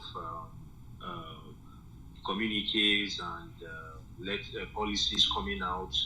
And we've seen that the Treasury bill rates, the interest rates, has jumped from about 13% to 19% right now, which is a good indication, because I remember there was a time in this country when Treasury bills was around that amount, 2017, around 18%. Most people prefer to invest in Naira. It's quite unfortunate that we got to an era where all you had to do was to buy dollar and wait for 1 month, and then you get almost 30 to 50% return without doing anything. It's unbelievable, and we saw that huge spread that we never had before between official rates and the parallel market rates. Smart politicians, I won't call them smart, dubious politicians, saw it as an opportunity to, in quotes, legally loot the country. If I put that legally in quotes, because all they needed to do was to allocate dollars to themselves. I know somebody who got a BDC license, who had no office, who had no shop, just got a BDC license. How? Because CBN government. The number of BDC licenses just skyrocketed overnight, because every week they got $10,000, and then all you needed to do was take out the official rate, go to the parallel market, and every week you make more than 1 million, 2 million every week, absolutely doing nothing. I'm happy again to state that we are seeing that unification. I don't know. It looks like a full free float of the naira right now. Though the CBN has not come out to say that, but that's what it's looking like, and that really relegates the role of the BDCs. BDCs have been so powerful in this country. We all know what the BDCs have been doing, but they've been so powerful, and that relegates them, and that brings FX into where it's supposed to be, which is in the bank. The bank should be the one quoting according to willing buyer and willing seller model. I'm happy about that. All these things are happening on the monetary side, but on the fiscal side, we are not seeing so much happening yet. The states, every month we are seeing the allocations to the states jumping, hitting records, and then we're having minimum wage. I don't call it minimum wage. I call it it's an injustice what we have as minimum wage. $20-something as of today as minimum wage in Nigeria, and these people expect that people will continue to be calm like this. The chief of staff permits me to say stated something on very irresponsible, saying they are going to regulate social media. That's not what we should be dealing with right now. We should be looking at how to bring FDIs. Yes, FPIs will come. FPIs will come in the next few weeks because those are investment that doesn't have any direct link to how secure your country is. But for FDIs to come, the country must be secured. And if the country is not secured, how do we fight food inflation? I don't see any policy that is holistic, that is going to address insecurity at the local government level. Not the army now. Not army, not NSCDC fighting, insecurity superficially. We need to fight insecurity at the local government. I don't care what they call it, whether state police or community police, it doesn't matter. Whatever it takes to ensure that you have boots on the ground in all local governments in this country, where everybody know who is who in their community, and you have a kind of security architecture that is backed by law. This system already exists. All they need is just to formalize them. Amoteku is there. Different governors are setting up some kind of vigilante. All they need is to equip these people, get more allocations to the state, so that the states can have these people properly registered and be able to secure our farms. We can't fight food inflation if we don't secure. You people are here. You people are listening. This is what you should be doing, not regulating social media. If you do the right thing, your people will come and praise you. Super Eagles is doing well today, and Nigerians are praising them. The Bonner Boy, all of them, they are doing well, and Nigerians are praising them. Why are our politicians not learning from these people? You keep doing the wrong things, and you want us to close our mouth. You don't want us to talk. Yeah. Chief of staff, they should reprioritize and focus on the right thing. Ken, Thank you again. That social media, whatever they do, that one is. If they do that, hold on, let me mute you because you're just. A guy saw my tweet. About that social media thing yesterday, and he told me that should Nigeria try it again, that Starlink will be provided all across Nigeria for Nigerians to log into the internet to tweet. That should Nigeria try to do any whatever, shut off of the internet or whatever. He said internet, he didn't say social media. He said to Nigeria, try it again, that Starlink will be provided all across Nigeria for free for Nigerians to communicate. So don't look for an own goal. Leave that alone. There is nothing to be regulated in social media. Regulate rather laws on libel and defamation. Go to the court and make those laws simpler and easier. So when people come to social media and say something that is wrong, I can easily sue them. That's libel, defamation, and all that. Leave the regulation. We know what regulation means. You want to make it that before you post, you have to clear through government's censor. You can't criticize policy. What are you talking about? Criticism, you should look for criticism. That's why companies have complaints book. If you go to Google, don't you see them saying complaint here or test our beta app? Why do you think they want you to complain? So they can learn what's going on and then they can come back with a better product. If you say only praise me, the Bible says, be wary of men that only praise. Be wary when everyone speaks good of you. That's what the Bible says. If everyone is praising you, how do you know what they're doing is good or bad? The last president's famous words were, I was not aware. People used to laugh at him, but what if he really wasn't aware? What if they told him, oh, Papa, everybody loves you. Everybody loves you. You are doing so good, so much good.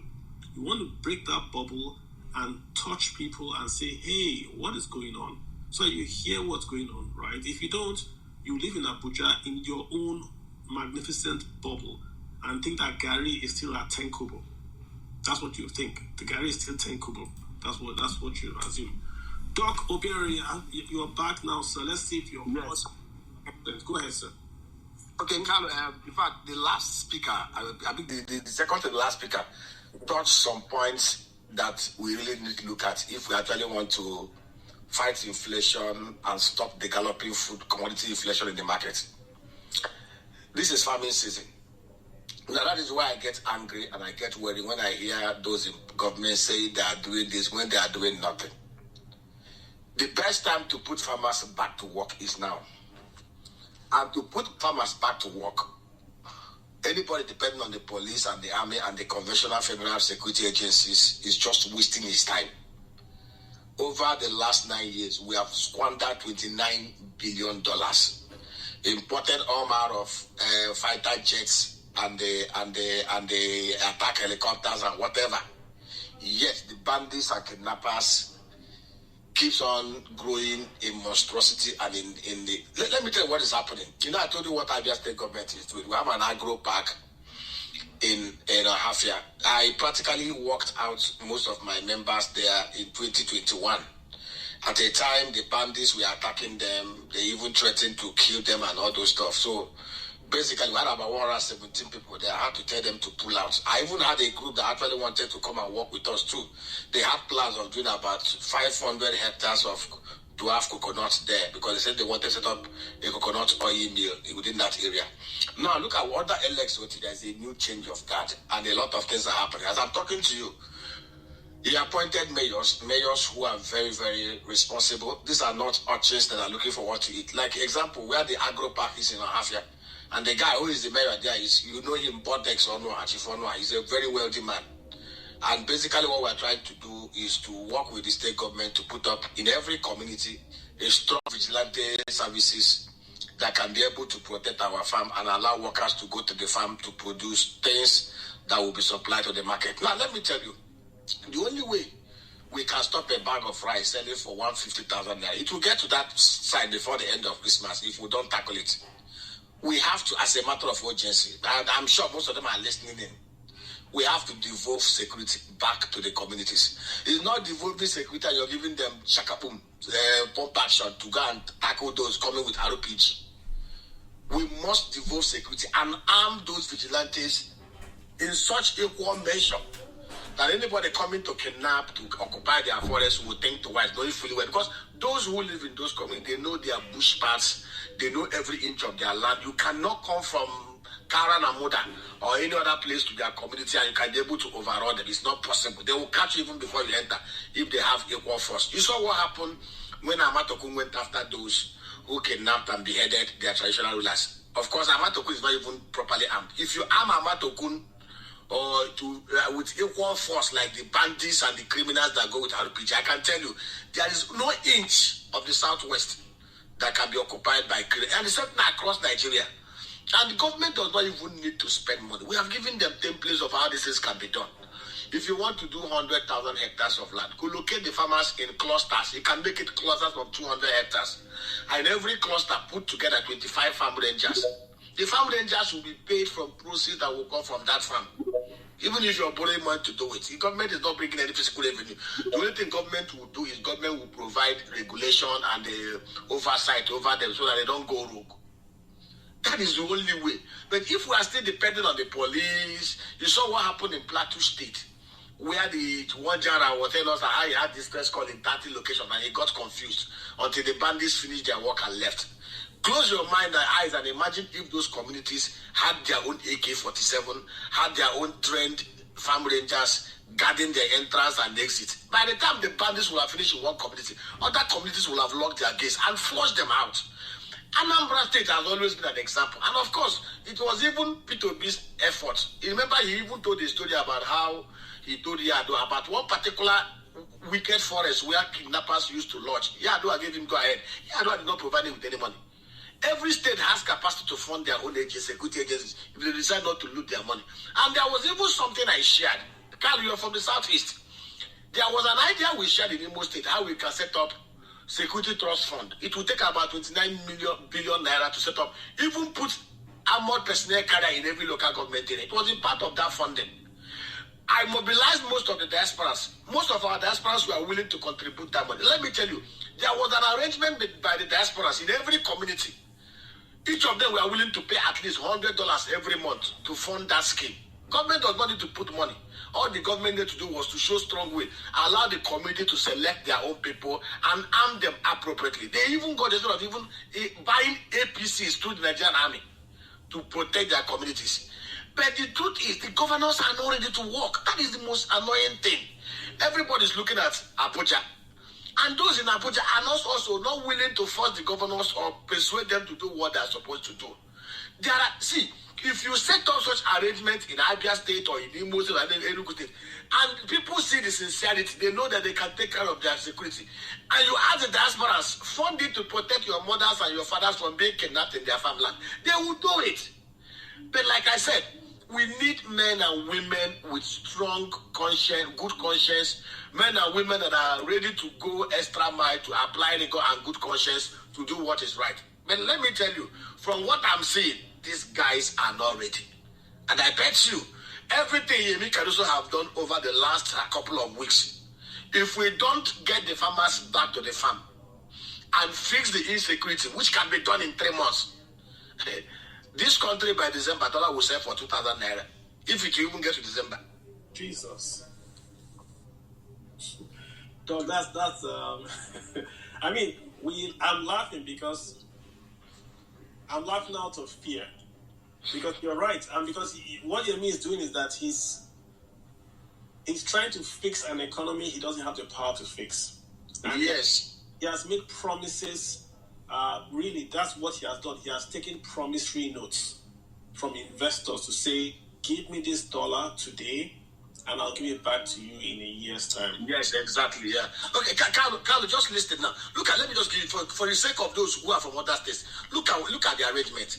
Imo State, and let me tell you, you know that we have very strong diasporas in Imo State, very strong ones. They are very organized under the NIDOA framework. Imo State had 650 autonomous communities, 205 electoral wards. We ran the numbers and they were ready. Let me tell you what they wanted to do. First of all, the arrangement was for us. You know that Okada, one of the ways, the highest form of intelligence gathering is Okada people. Okada people can give you any information that even the police and military cannot, because they are the ones who transverse the nuke and crane. They are the people that carry both the criminals, the good, the bad, and they hear discussions and jigs. The arrangement was set up an agency that will register all these Okada riders, give them incentives, give them tax waivers, even help them to fund some of their Okadas. Put them in buckets in every community. They will have leadership. And put it in a way that nobody can ride Okada within a community without having the license, and they are monitored, tracked in every of their movements. That's number one. Number two, every community will donate at least 50 of their sons. We ran the number. It will take about $29 billion naira to do this. Of course, the fixed cost is 24 billion. Annually, it will be the current expenditure of about 18 billion naira to get them running. Beyond the jack and fact, if the people Nigerians are paying so much because of this insecurity. Nobody wants to be kidnapped. Nobody wants to die. I can tell you, beyond what they are doing on the formal level, if every state governor can wake up, tell Bola Tinubu, allow me to set up my vigilante. They are not competing with your army and police. Allow us to procure so. Give us the cover. NSA, sign this thing for us.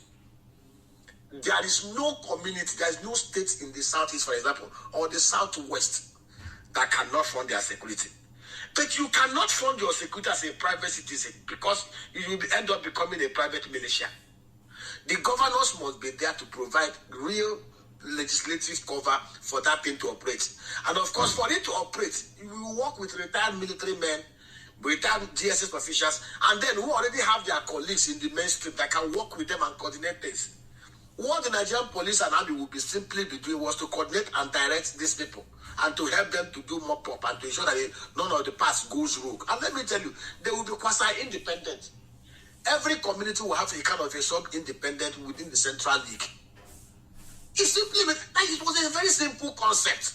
Yeah, but all these unknown government people enforcing it at all will not happen. Because let me tell you, I come from a local government that has about 22 communities. If you have 50 from each community, which is about 1,000 youths fully armed with AK-47, there's no way some stupid 100 people will go and depend one black car and I will be declaring independent on the street of Omololo.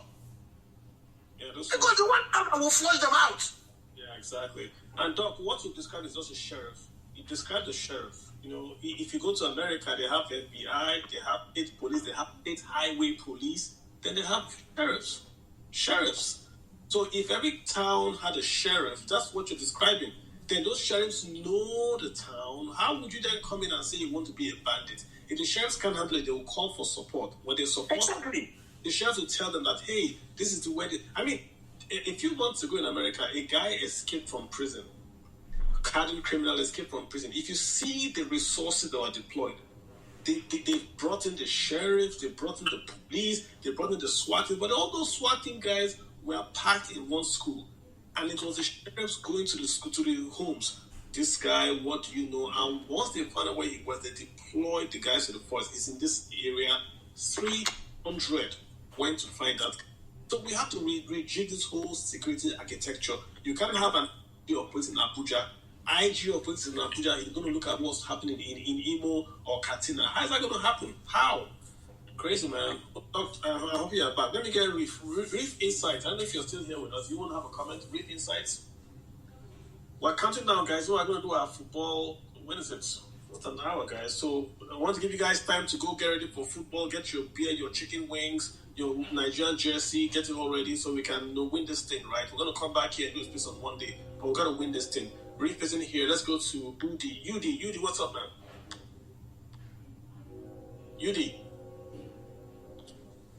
UD isn't here. Let's go to e-commerce. Yes, I'm here. Hello. Go for it. Sakano, good evening. Hey, yeah, I'm good. I've been listening to contribution with keen interest, but as an agriculturist myself, by training and profession, I think we can only innovate ourselves out of poverty. Most of the things, as in the conditions, are not favorable, but I'm looking at how the entertainment industry have been able to immune themselves from the Nigerian factor. To an extent, I think that's the only thing we can. How are they doing it? Agriculture is that important that we must think beyond the government, at least for now. There is a project I did with my community because I'm trying. I try to see how we could, especially off-season, because our food production, agriculture, is at the mercy of weather in this part of the world because of lack of irrigation infrastructure. So immediately the rain goes, every fresh food, go with rain. So I started a project. I called it Resident Farmers. I just copied, resident doctors. People could produce something at home, at least for their own consumption, between October and March before the rain comes back. And since there are a lot of boreholes in my community, I try to get people, anybody who has a borehole, to sign up to give a farmer who doesn't have a borehole at least 100 liters of water. The target is to produce enough vegetables. I want to get to the question. I really want to, hit me up with a question or so, yeah? Or comment or... Okay. Just hit me with a comment on the topic. No, comment. I'm saying, can you hear me? Yes. It's a comment. I'm saying what we need to do is to innovate out of this quagmire we find ourselves. We can't produce enough, not because there is not enough now, but because we are not innovative. what we are doing basically is farming. I hear people talk about tractors. If you see, one of the biggest problems we have is land use. Pieces of land in hands of so many people. You can't even mobilize tractor to move into a cluster where there are pieces of land scattered here and there. It's not together that we can produce, commercial quantities. So we have serious issues with the structure, especially when it comes to land. But what I'm saying is we must innovate. Every part of the country can begin to think of how they can. I saw a video, one of the biggest worry, I have for the past 3 days is the video. I saw a very prominent leader in the north say they are not going to sell pork this thing to the south. Any farmer that is selling pork will be arrested or something. If that doesn't wake us down south up, then I don't know what will, because we basically depended on the north for food. So what I'm saying is we must innovate. Most of the suggestions are very distant, but it is only innovative what is out of what we already have is all can guarantee enough food for the teeming population. Nigerian population is growing astronomically, and we're not matching it with enough food. I think Thank you. Thanks for that. That's clear. No, I think, like you said, we have to innovate, but there's no innovation required. It's just got to mechanize and increase yield. We are really doing very, very subsistence agriculture. For the largest economy in Africa, we're doing subsistence agriculture, using rain to farm, using manual labor to dig holes in the ground to plant seeds, using seeds that are not hybrid, no fertilizer. So even if we just change one of these things, we just improve our yield. We talk a lot. The Minister of Agriculture, no one on this space can give me his name without Googling. Can anyone in this space give me the name of the Minister of Agriculture without Googling? It will be hard. Without Google. Just give me his name without Googling. If you don't lie to yourself, it will be hard. And when you hear him now come on stream, what you're going to hear is he wants money to buy fertilizer. I heard him for the first time the other day saying he wants to close border.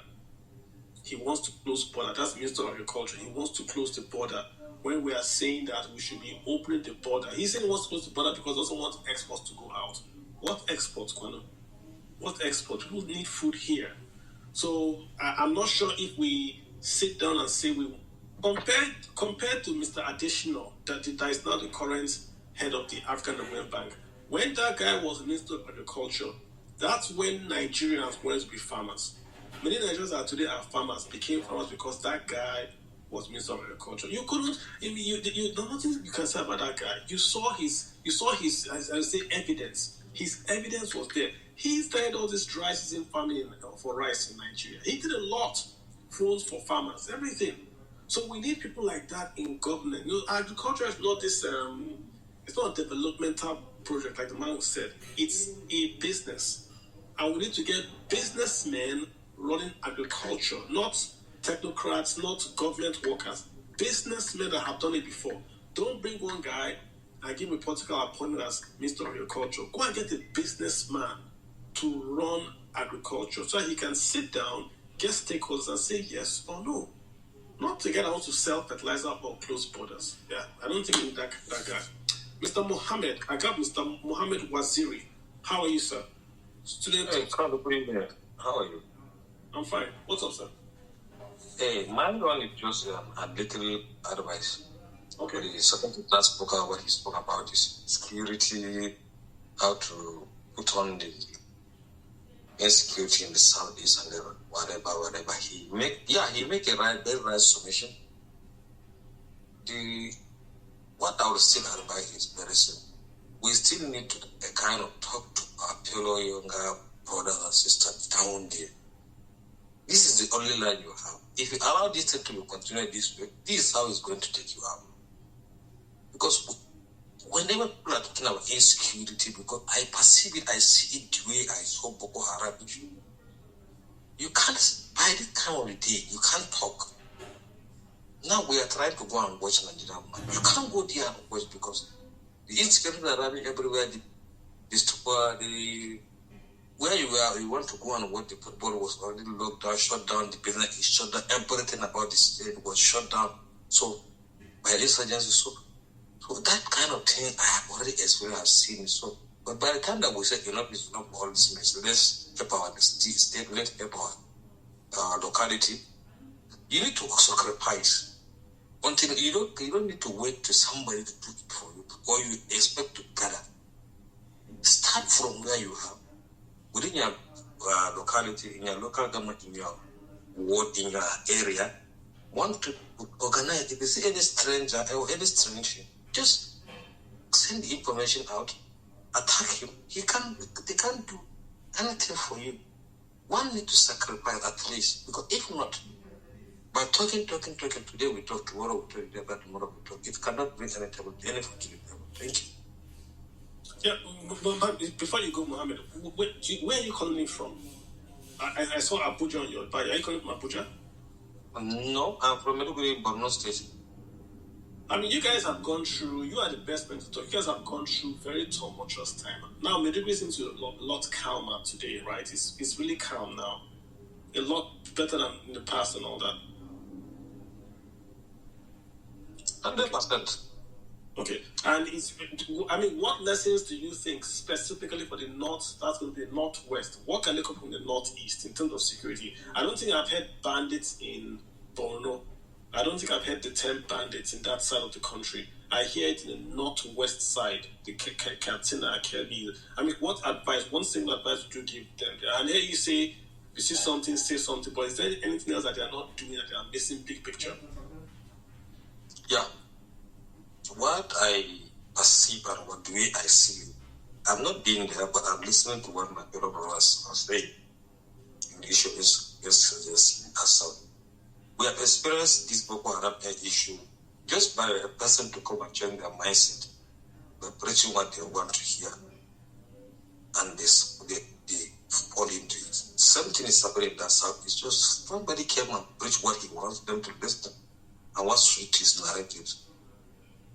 So it's easy, it's hard, because nobody wants to die, nobody wants to kind of sacrifice, but you need to do that to have your employment skill, to have your younger ones, your brothers and sisters, go to the farm and make their aim.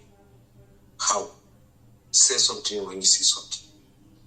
Just to sacrifice what you have, the little time you have. At least, you wouldn't say you cannot go to your business, you can't go to your farm, no. Even in the afternoon when you come, or in the evening hour, give yourself at least 4 to 3 hours to be a vigilante of your locality, in your environment. That is how we do it, because as I did, we can't go anywhere, we can't do the current gig was said, if you don't do anything, this will come to our doors. When it started coming to our doors, he killed my brother, he killed my father. So we said, no, enough is enough. Everything has been fixed. If you are not there, you are one of them. Don't make it that way.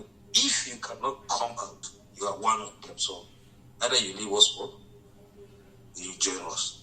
That is, it's very simple. Mobilize the youth, give them a little courage, start preaching to them. Inshallah, it will change the shape. Thank you. Because we're out of time, so that one who can talk. Thank you, sir. Thank you. So let's look at our time again, guys. We have a hard stop here because we have to go watch a game. Let's just stop in about, say, next 11:45. So I'll let you guys go ahead.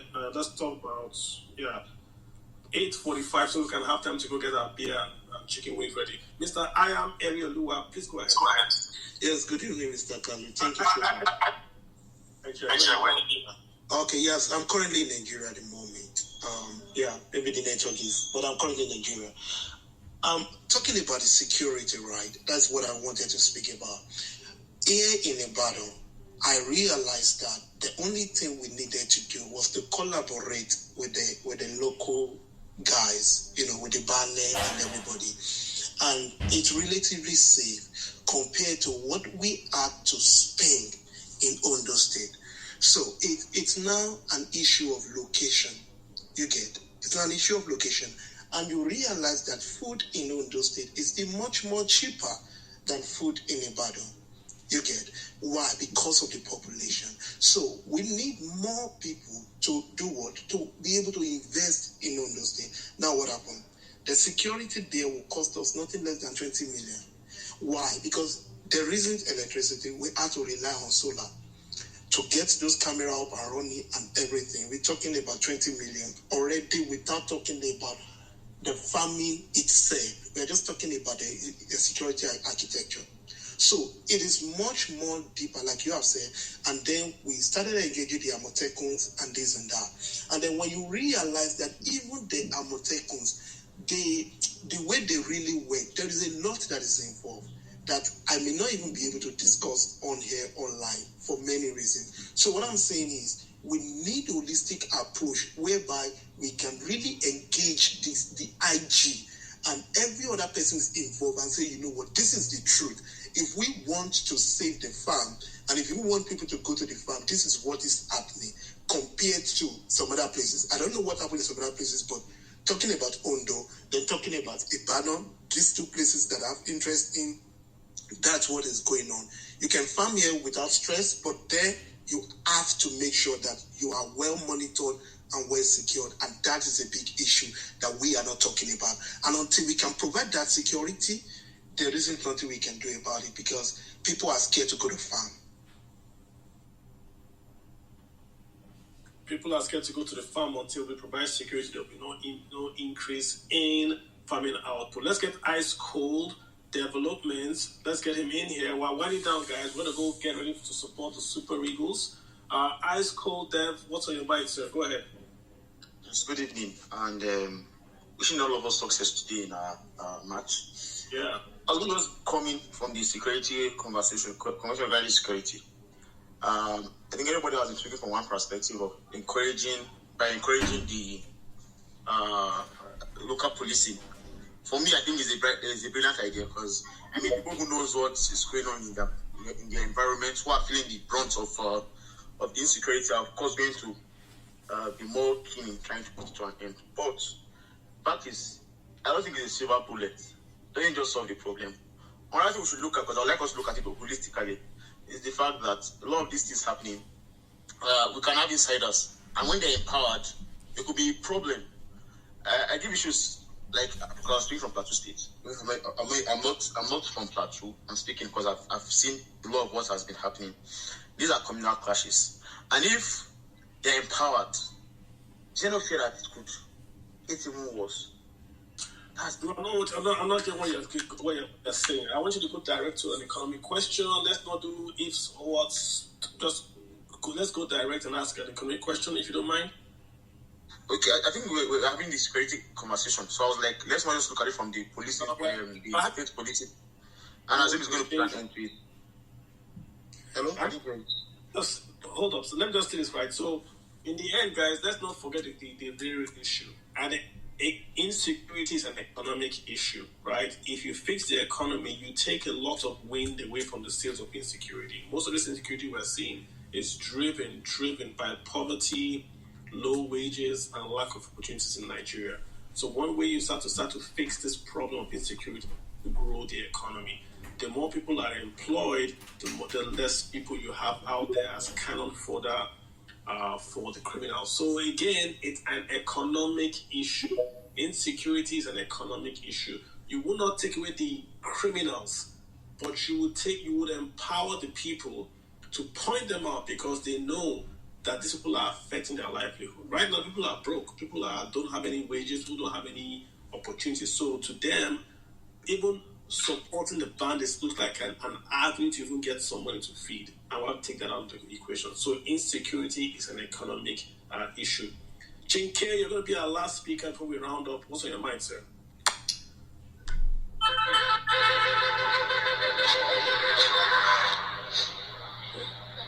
Are you angry?